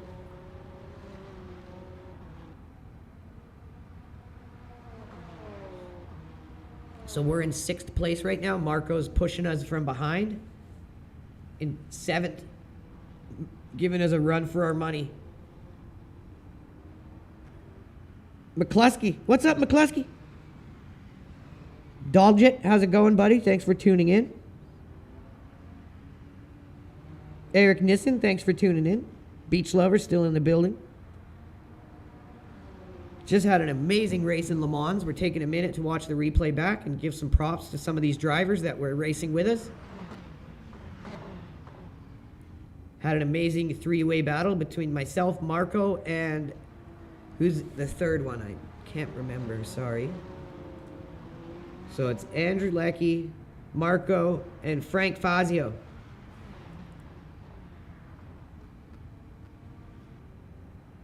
All the Peugeots.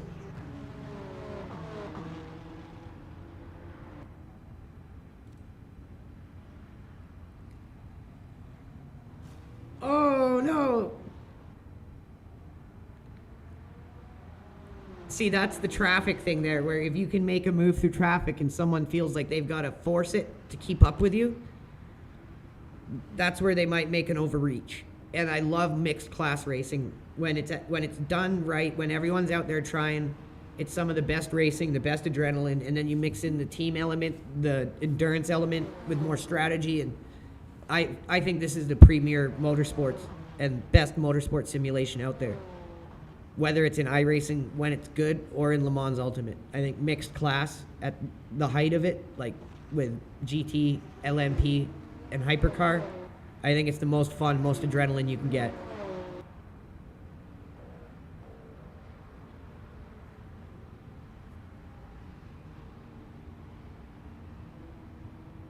Like, look at Mike's right on me, man.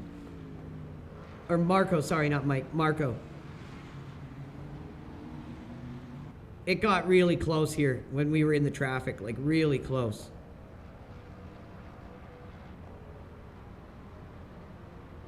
He kept it up though, he did not drop off. He made a lot of really good moves through the traffic to keep up with me. Really good driver, I'd love to have him on the team.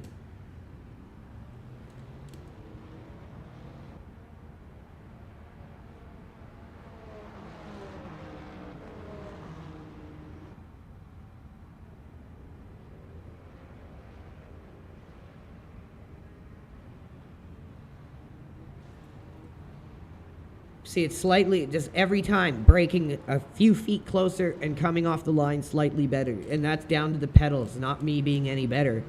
I have a lot of catching up to do before I'm at anyone's skill level in sim racing. I'm getting up to pace, but now it's about getting better. I have to learn all the tracks from scratch because I don't have like an accumulated database in my mind of tracks from playing sims through the year. And then learning all about like racecraft from the ground up. There, he got the pass done. That's where we came into traffic, and we had to slow down to get around him, or we had to slow down and he got around us. Then we made the pass again. Oh no, he went out. Marco made it through. Frank slid out. We're just battling it through the traffic here. Like, this is awesome. Watching this back. This was a really good race. I just could not shake this guy. He was on me like white on rice, just like in Independence Day. Oh, no. Oh, no. Oh, man, that sucks, Marco. Oh, buddy. See, if he had these pedals, he wouldn't have locked up and had that happen. He could have had them programmed through the AI algorithm to never lock up, and that wouldn't have happened. And if you start heating up the brakes or they start locking up mid-race and you have the SRP-PRO app open, you just hit F11 and it recalibrates. So you can like literally set it on the fly. And you can see how important it is right there. Like, it cost him that battle we were in because he locked up there and went into the wall.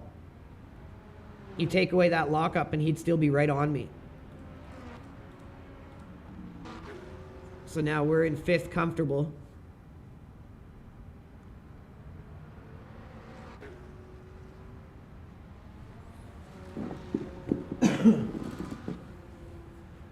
Yeah, if there's like any kind of like commercial moment to promote these pedals, it's this race.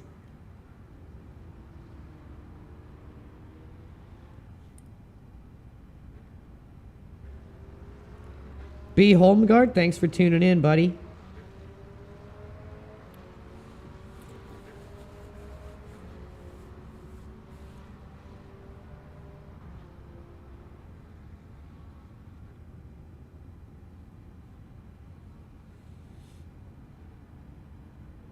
Coming up to our last lap soon here, but we got a comfortable lead. It's just war of attrition. Just absolute war of attrition. And we won it because he probably just pushed a little too hard and locked up.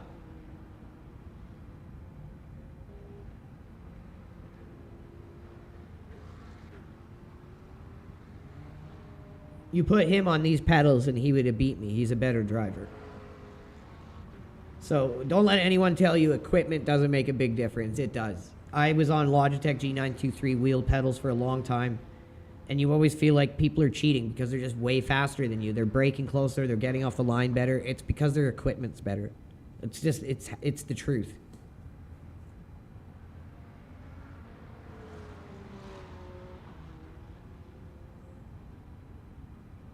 Obviously, like, skill is involved at a certain point, but if you feel like you're at a pretty decent level, but you're not able to hit the brake markers or come off the line as good as other people are, it's likely due to your pedals. A wheel, I would say, is a big upgrade, but your pedals are going to be the most important thing, 100%. And then going from a like belt wheel, like a Logitech, to a Moza R9 base with a butterfly wheel is again a big step, but the biggest step is going to be your pedals. Don't let anyone tell you that one pedal, your brake, gets you 80% of the way there. That's BS. Get yourself a full premium set of SRP-PRO GTRs. You don't need a 3 set with a clutch. You can just get a 2. But the clutch set is really good. It has a little black box on it. I don't know if you guys can see it. I'll push it. But inside that little black box are 2 little magnetic discs. And when I push the clutch, those magnetic discs are just strong enough to engage for a second, and then it immediately lets go. So you can be super fast on the clutch and time it so it immediately at that contact point is when you shift, and then you let your foot off. So it's I don't use the clutch because I just don't race anything with the clutch and a shifter right now. But when I do, it's going to be there. But for like racing like the Nissan GTP in the Road America or vintage IMSA series or the Audi GTO, like, it would be crucial. All right, everyone. Well, there it is. That's the end of the race. That was amazingly fun. And what a crazy replay that was.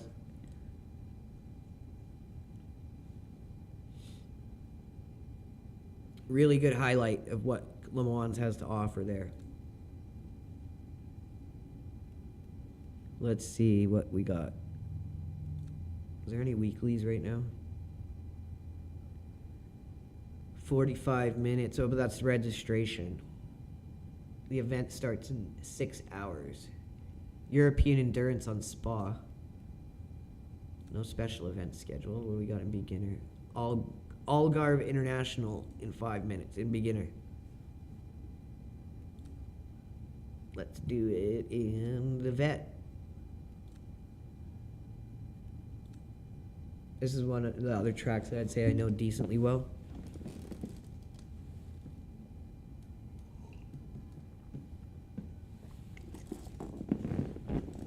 I started playing Le Mans before I went to iRacing.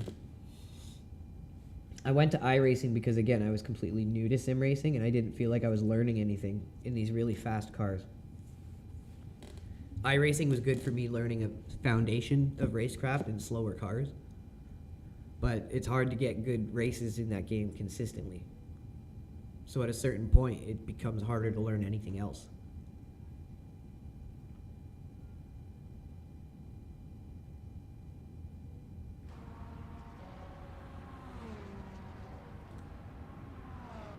Okay, so this is fixed.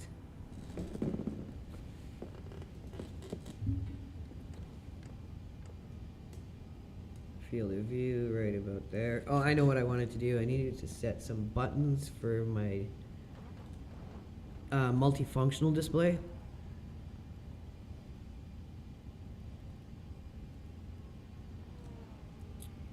Is that going to be in here?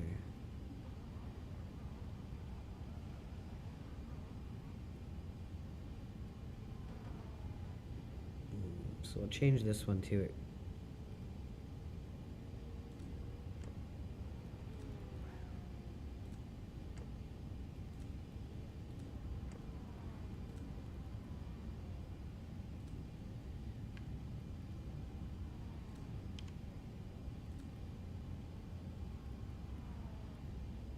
There. Now we can actually interact with our multifunctional display.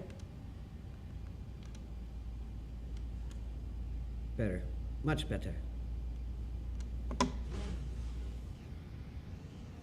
A race to starting in 3 minutes. 2 minutes to go. 2 minutes. So these are the GTEs.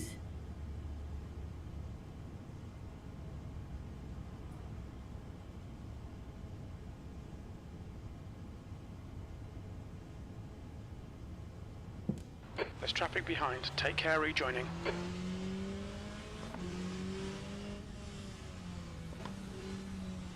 Your brake temperatures are low. We need to get some heat into them.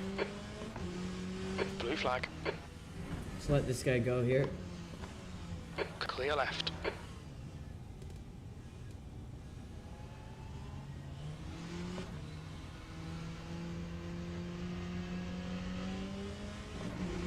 Sector 3 is now yellow. It looks like Maximus has gone off. Sector 3 is green.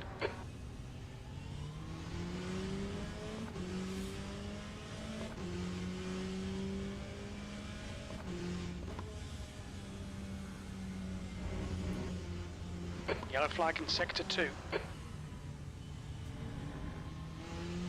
Sector 2 is green.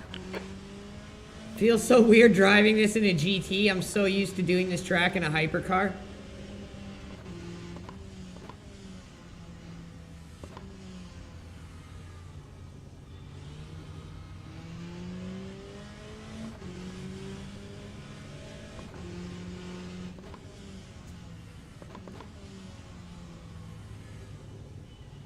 Sector 1, yellow flag.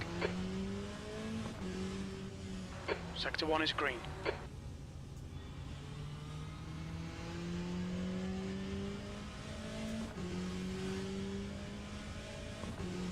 Sector 3 is yellow. That's the end of the session. P26. Oh, I didn't even get a chance, damn it.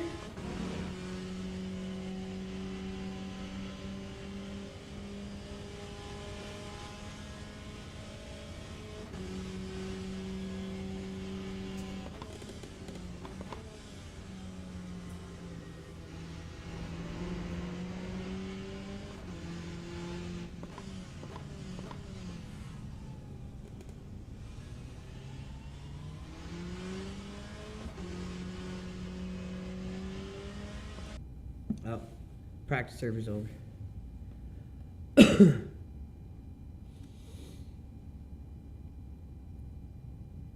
Man, so many people are up into silver now. It's crazy. I remember for the longest time there was just so many B0 drivers, but people are starting to get better and better at this game. And more serious drivers are starting to come into it. So it's definitely a good time to get into Le Mans Ultimate.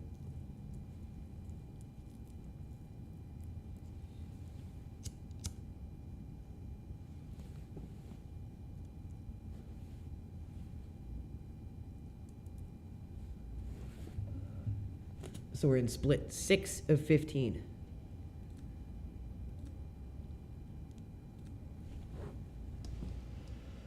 So just over the halfway point.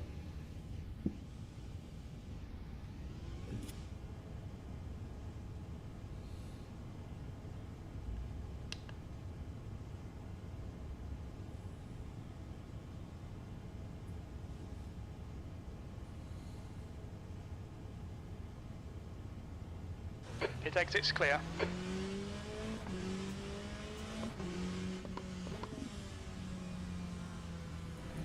We need to get some heat into these brakes.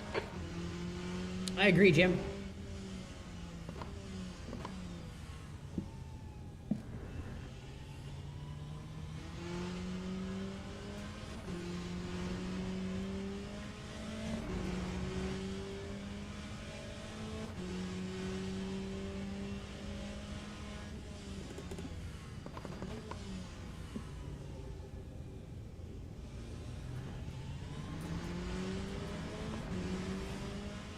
He got a better exit. He prioritized his exit more. Maybe that's smarter to do there.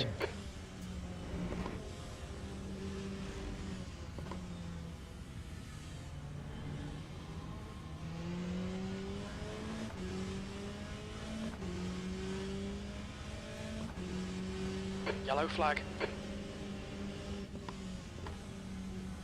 We think Gaucher has stacked it.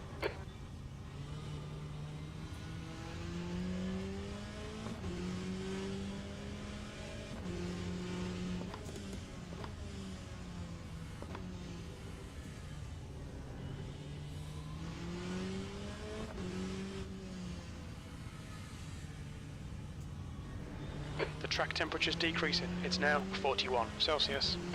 That's the end of the session. P5.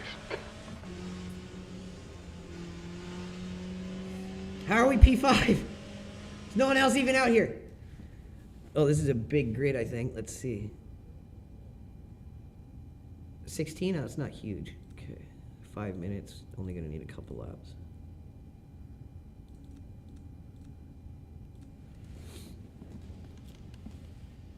Get our traction control setting up so we can alter it towards the end of qualifying here. Drop it down once our tires get heated up.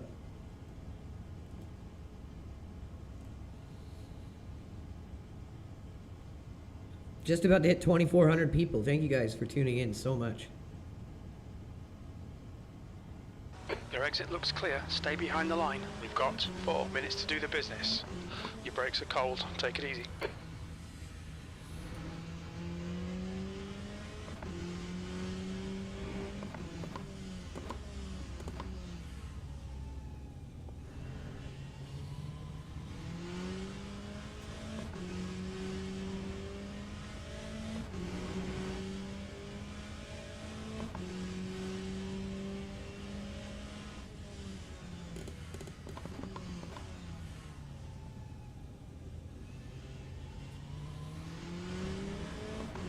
I felt way better.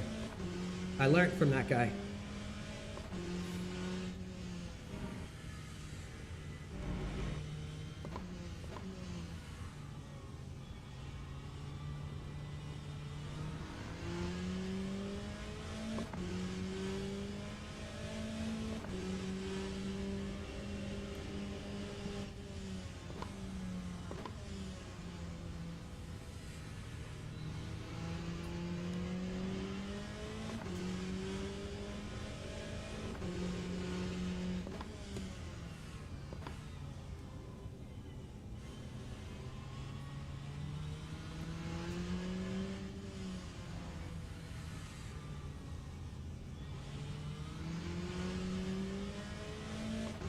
All right, here comes our first time lap.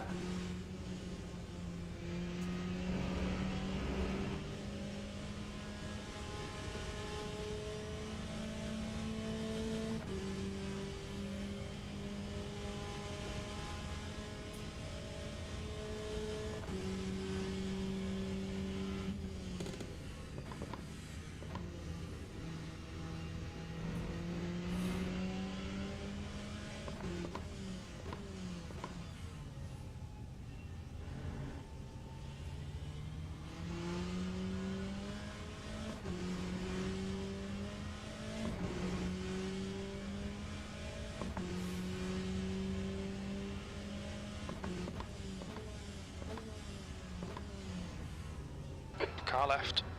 Clear left. There ain't no one there, Jim. You tripping.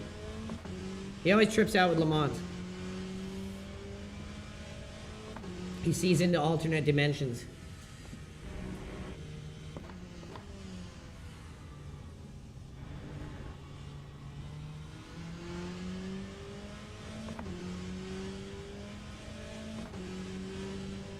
That's 2 minutes left. 2 minutes.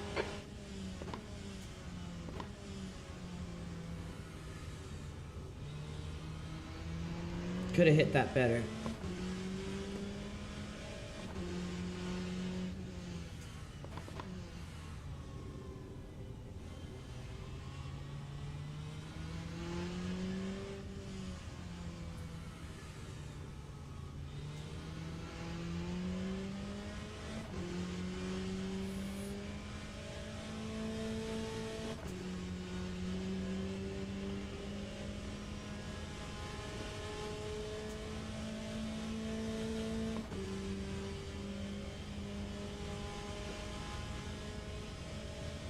Lap 146. P7. 99. Sector 3 is 0.26 off the pace. Watch the track limits, please, Andrew.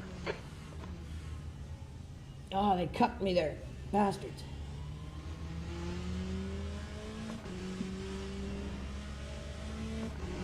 Would have been really in the green there.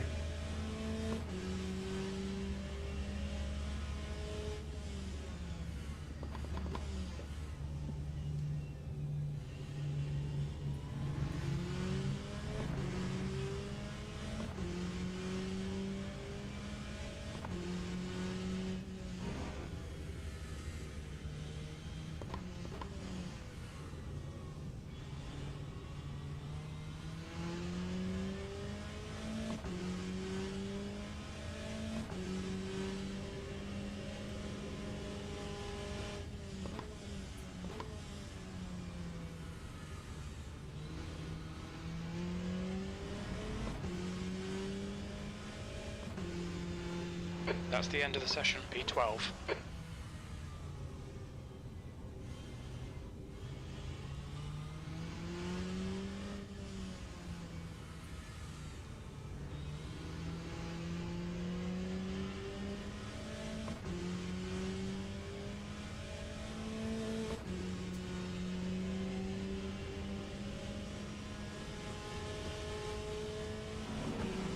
Lost some time, but it was a little better.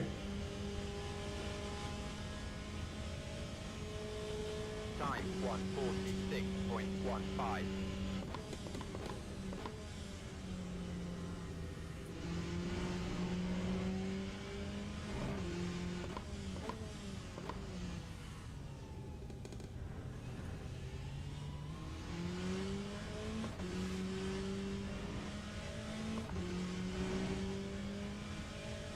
I don't think we're going to be able to sneak in another one here. Oh no, damn it. Teams and drivers Stole a go few to more the grid positions. for a race So we're start. 11th out of 19. It's going to be a pretty tight grid for times, I think. So this is only 20 minutes.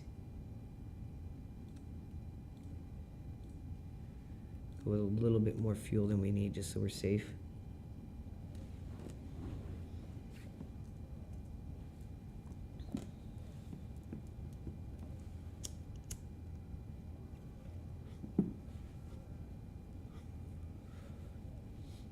It's gonna get bumpy, gritty. Thank you everyone tuning in. If you guys can hit the like and repost for us, it really helps us out. Holy cow, we're almost at 10 likes. Let's keep going, guys.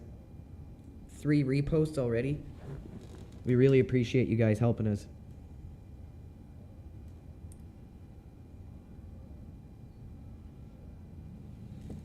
Formation lap has started. The best formation lap in all of sim racing. This is like one level up from what Assetto Corsa Competizione does. I can't believe iRacing hasn't fixed their formation lap yet. How long it's been like that is an absolute joke. So there's no way to exploit this like there is in iRacing. You can't fall too far back, it'll stick you in the pits. You can't get too close, it's a drive-through penalty. You can't speed, you can't come off this line, it's a drive-through penalty.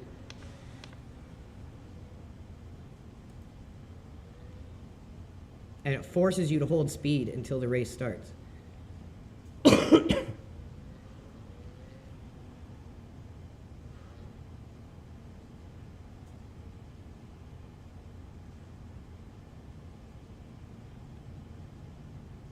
Green flag. Let's go. Green flag. All right, here we go. Race is underway.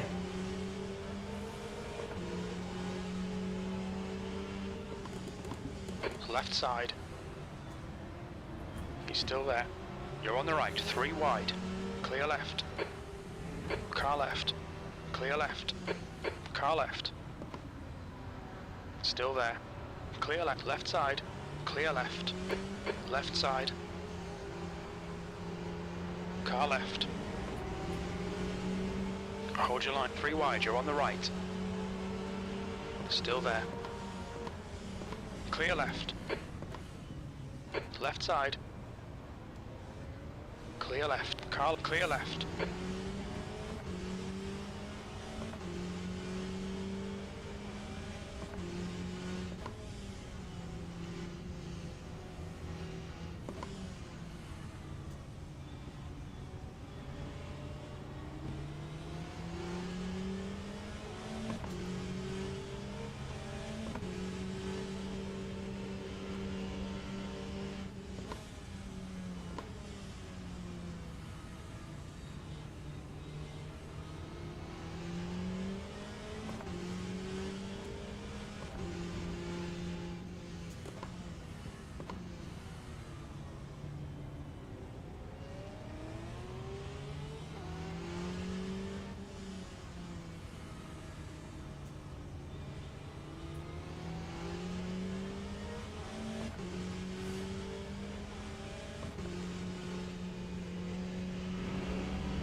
Woo, we got a cracker here, everyone.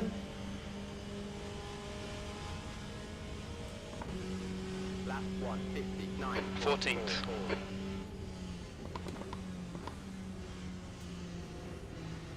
Some seriously fast guys here.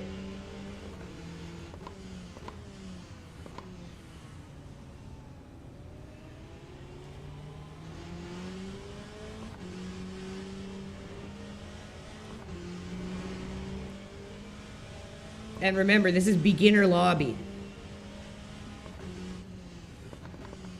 So this is essentially rookie in iRacing. Okay, Andrew, the next car is Lucas.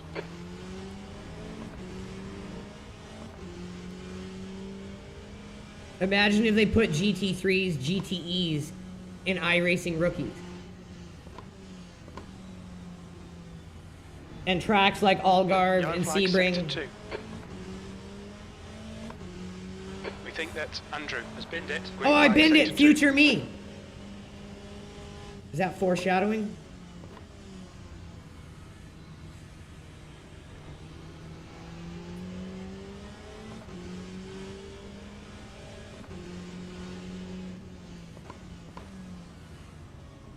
I love never locking up because of these pedals.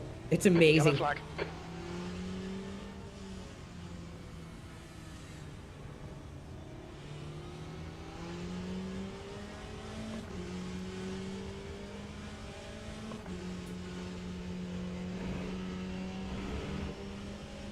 Keep slightly missing that. I'd really like to see these pedals with a really good sim racer better than me. Lap 140. 13th place. 2.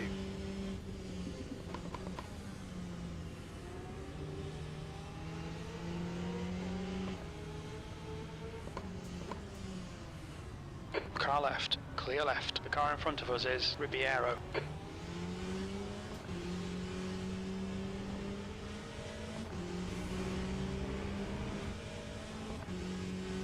Sector 1 is 0.9 off the pace. Man, these guys need some SRP-PRO in their life. On your right. Right side's clear. Sector 2 is yellow. Green flag, sector 2. It looks like Andrew has crashed. Oh, future me again.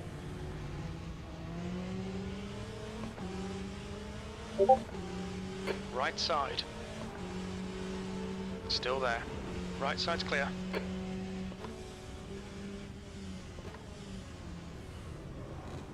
Left, you're in the middle, 3 wide. Oh, I got touched Clear in the left. bum. Damn it, got too tight in there. Clear all round. Sector 3 is clear, green flag. Keep it off the wall, make sure we don't rejoin into anyone. Let this guy go. That was such a good race. That was no one's fault, we just got all tight there.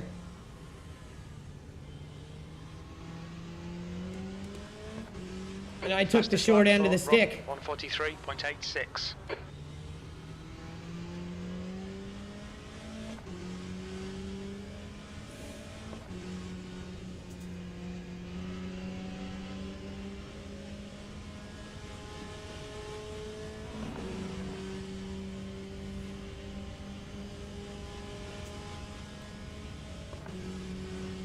All right, Andrew. The next car is Andrew, 16th place. Oh, that's me ahead of me.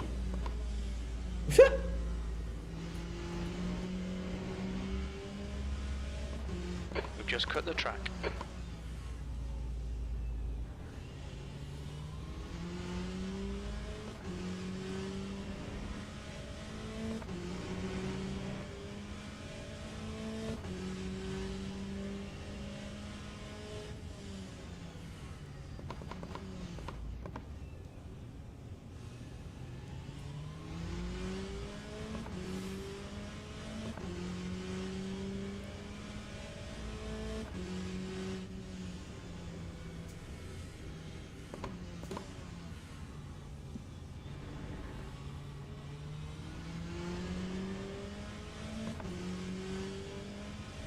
There's only about a The gap 6 in front is second now lead on the 1.4. guys that passed us there. Sector 3 is yellow. We can see Rob has spun off. Jack is leading the race.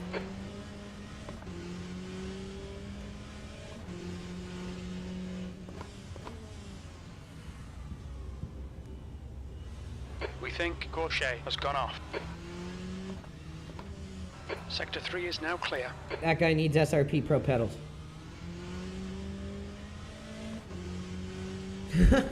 Everyone needs SRP-PRO pedals.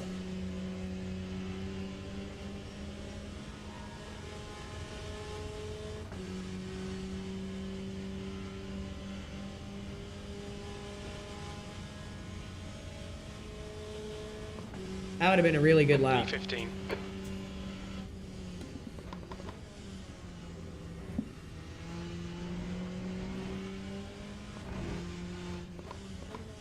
The guy in front is Ribeiro.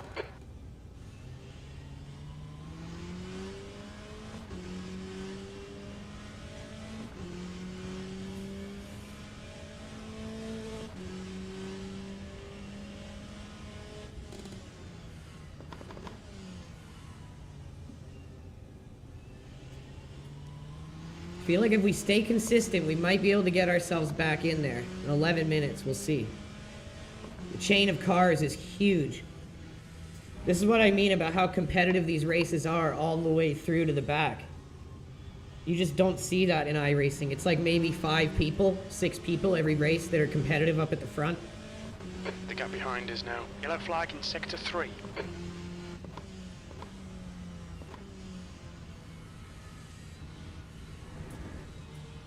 See what I mean? Everyone waits. There's just so much difference in the small things in this game. And it's all the small things that matter and show maturity, whether it be emotional control or just overall maturity and decision making.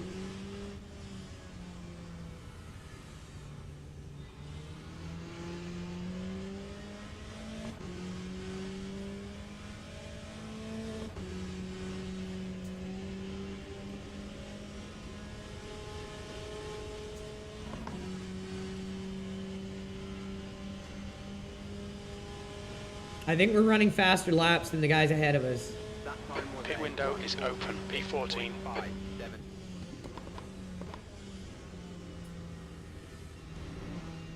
Screwed that one up. Incident in Sector 1, yellow flag. Incident in Sector 2. Sector 2 is yellow.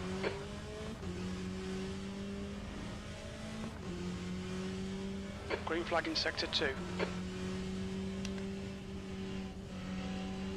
Car left, clear left.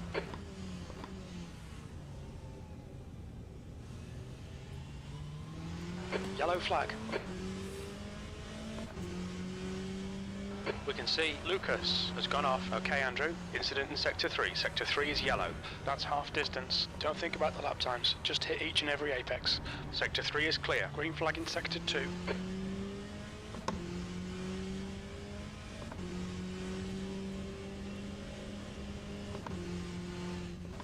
Green flag Sector 1.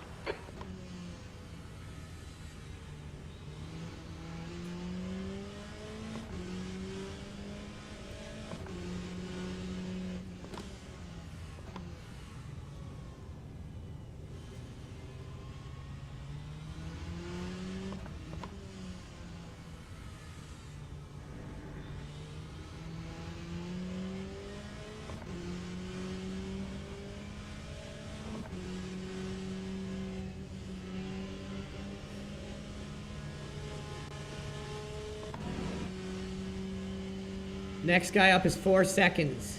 Right there. 8 minutes. Might be able to get him. Lap 140. We're running way faster laps than he is.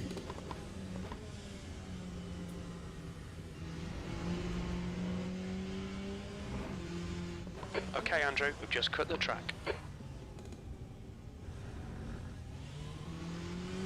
Yellow flag Sector 2. You're reeling Ribeiro in. The gap is... Sector 2 is clear. It looks like Mikan has binned it.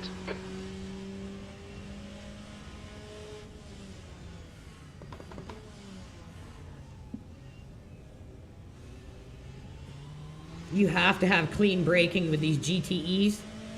They don't have ABS like GT3s or 4s or anything else.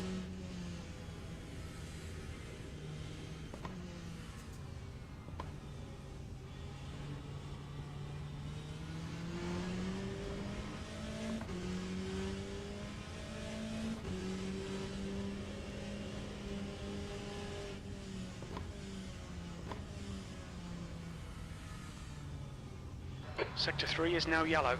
Oh, he held his brakes. No way. It looks like Ribeiro has spun off. In beginner. Remember, beginner lobby. It's the little things that matter.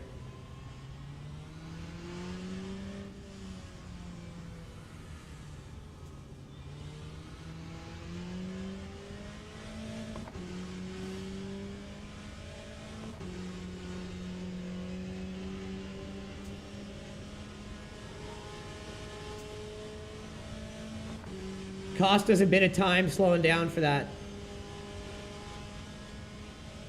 Okay, Andrew, the next car is Sarah. P10. 0.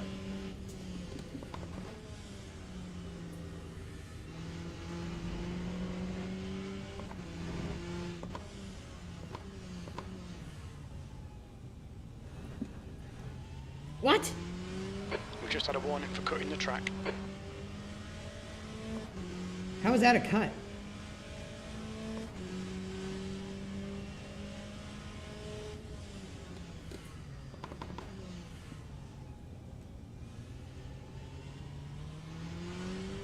Like, it's insane how close you The can gap bring to it in Ribeiro behind is increasing. and It's not now lock up. 3.5 seconds.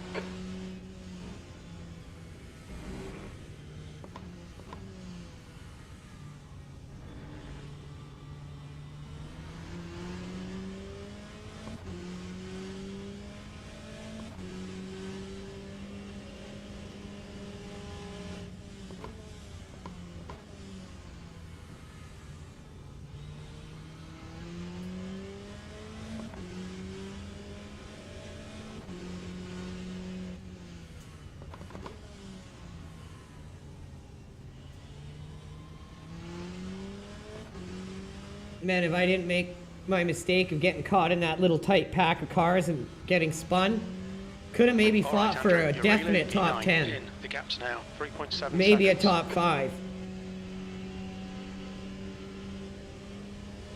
Because all of those guys are only 9 seconds ahead, which is about exactly what we lost when we had to spin and wait for everyone to go by. We estimate 3 laps of fuel left.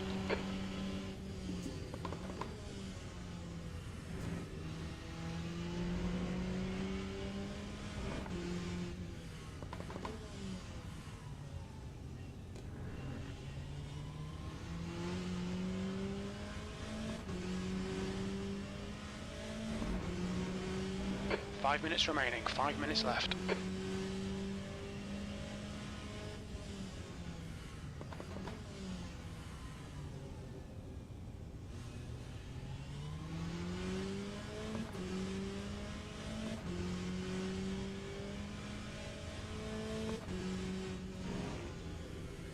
Green flag, sector 3. Who done Kinnerus it? is now leading. We think Jack has stacked it. Who done it?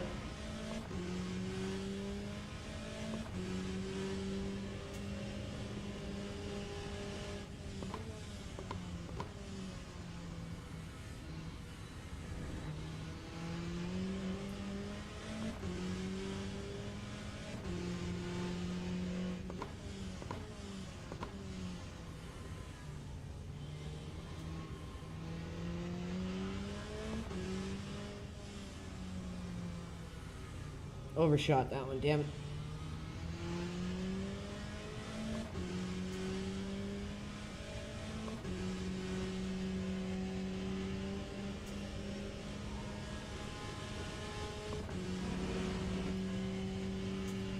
Three minutes. Gonna have a really good set of laps to finish the race if we want to catch them. 2 laps of fuel remaining. 0.03. Sector 3 is 0.38 off the pace.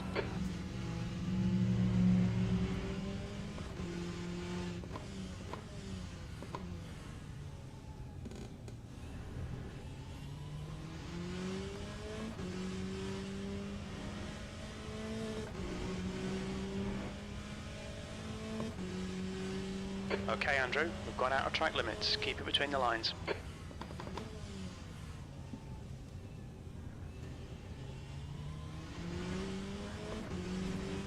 You're reeling P9 in. The gap is now 3.0. Coming for you, bro! Get back here!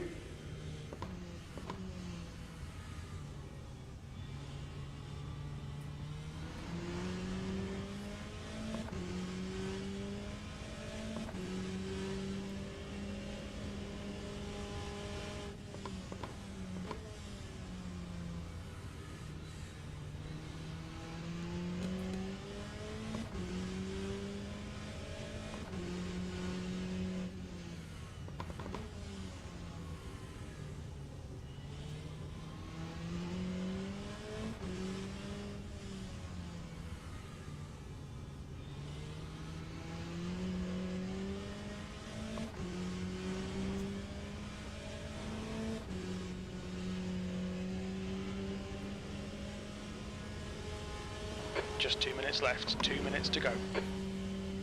Oh, it's close. It's going to be close. That time was a 1:45.91. Damn, we're running fast laps.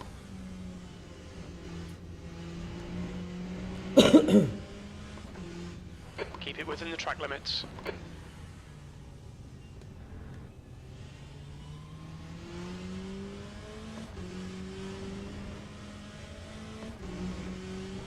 This is what I mean, like equipment. When I was on my Logitechs, I used to think anyone who was doing under a 150 on this track was cheating. And now I'm doing a 145.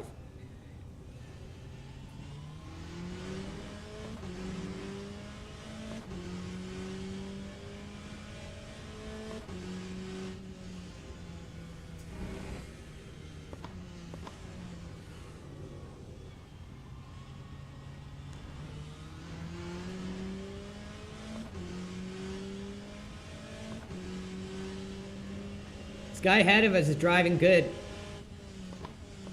He's staying consistent. Whereas we've made a few Yellow mistakes. flag. Watch out. We think that Zapich has gone off. Green flag in sector 3.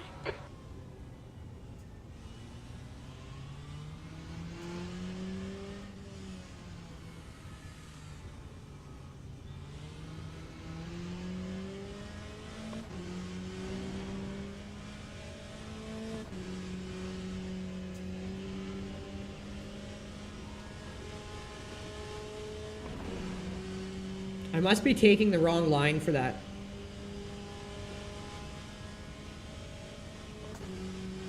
This is the last lap of fuel. Dude, I have 3 laps of fuel left. How high are you, Jim?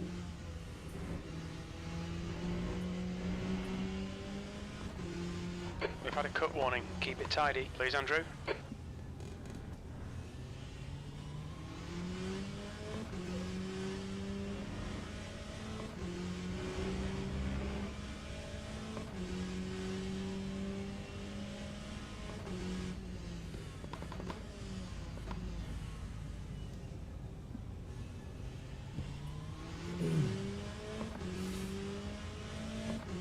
All the way up to 7th is right there, man.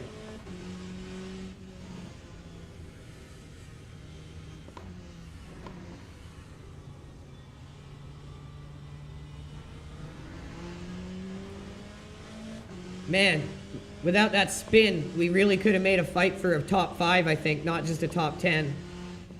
Coming to the pits at the end of this lap. Box this lap. I'll suck my P10. balls. Suck my box. This lap. Not any other lap, this lap.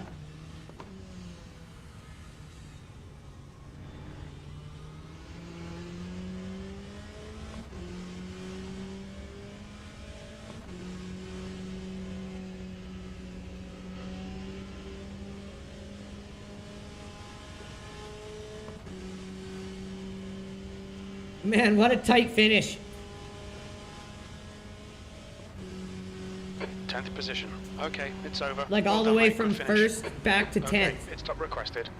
And then only 10 On your seconds right. between us and the rest of the pack. Like, that's what I'm talking about. This is where the competition seems to be right now. It doesn't matter if it's in a beginner lobby, an intermediate, wherever. This is where you seem to want to go if you want serious racing. 4 DNFs. Compare that to iRacing. And only 1 on the first lap. In beginner. So there's just a very big difference. And Le Mans Ultimate deserves this kind of spotlight put on it because they have fought through that same kind of toxicity that iRacing has now, was in Le Mans Ultimate early on, and it's gone now. And this is the company that's closer to bankruptcy. iRacing has all the money, large player base, all the sponsorships, all the licenses. They could very well be strict on the series and license levels that are meant to be more serious, and it wouldn't really affect their income. Le Mans Ultimate is, at the other hand, close to bankruptcy, but they're willing to take their game more seriously. We broke even. So that was pretty good. We came back from that spin. No one's fault, just a racing incident. It happens. But lots of fun, a lot of fun. And I hope any of you guys tuning in and watching this are seeing how much fun Le Mans can be. It's at a point now where I will recommend it. I know a lot of you guys are probably remembering when I was very critical of the game, and it deserved it at the point. But right now, it seems to have overcome a lot of that, and it's gotten very good. Like I said, if you are against the Race Control Pro model, I understand that because I was myself until I tried it. But the game's good enough now that you can come into it, give it a try, and you'll be like, wow, this is really good. I want to get into the Race Control Pro kind of thing. So I'd 100% recommend getting into Le Mans right now, giving it a shot. If you want to, hold off on the Race Control Pro, but myself, I'd recommend just getting it. Get the base copy of the game, and then subscribe to Race Control Pro per month. It's only like $13. That way you get all the DLC for the game without having to buy the individual DLC. Just get the base package of the game and then subscribe to Race Control Pro. And that's it for today, guys. 2 really good races, lots of fun. And again, 2 random samples compared to yesterday's 4 random samples in a game with a smaller, more concentrated player base, yet less toxicity, less dirty racing, and a little bit more care in the way people carry themselves on the track and in the race. So I hope you guys enjoyed. We'll be back tomorrow, just like always, except tomorrow, the Markitect is here, you guys, and look what we got. Wednesday, 1900, so that's tomorrow, 1900. Multi-Class Masters is on Imola. We got today at 1900, but we're going to have tomorrow's time slot. At 11 o'clock, Monza, everyone. So this is, the Markitect and I are going to be doing this tomorrow. 11 o'clock, streaming together, doing our usual Race Control Pro driver swap. And then Thursday, the Markitect will be here as well. And we're going to be doing the Interlagos GT3 Race Control Pro for you guys to enjoy. So I'll see you back tomorrow, everyone.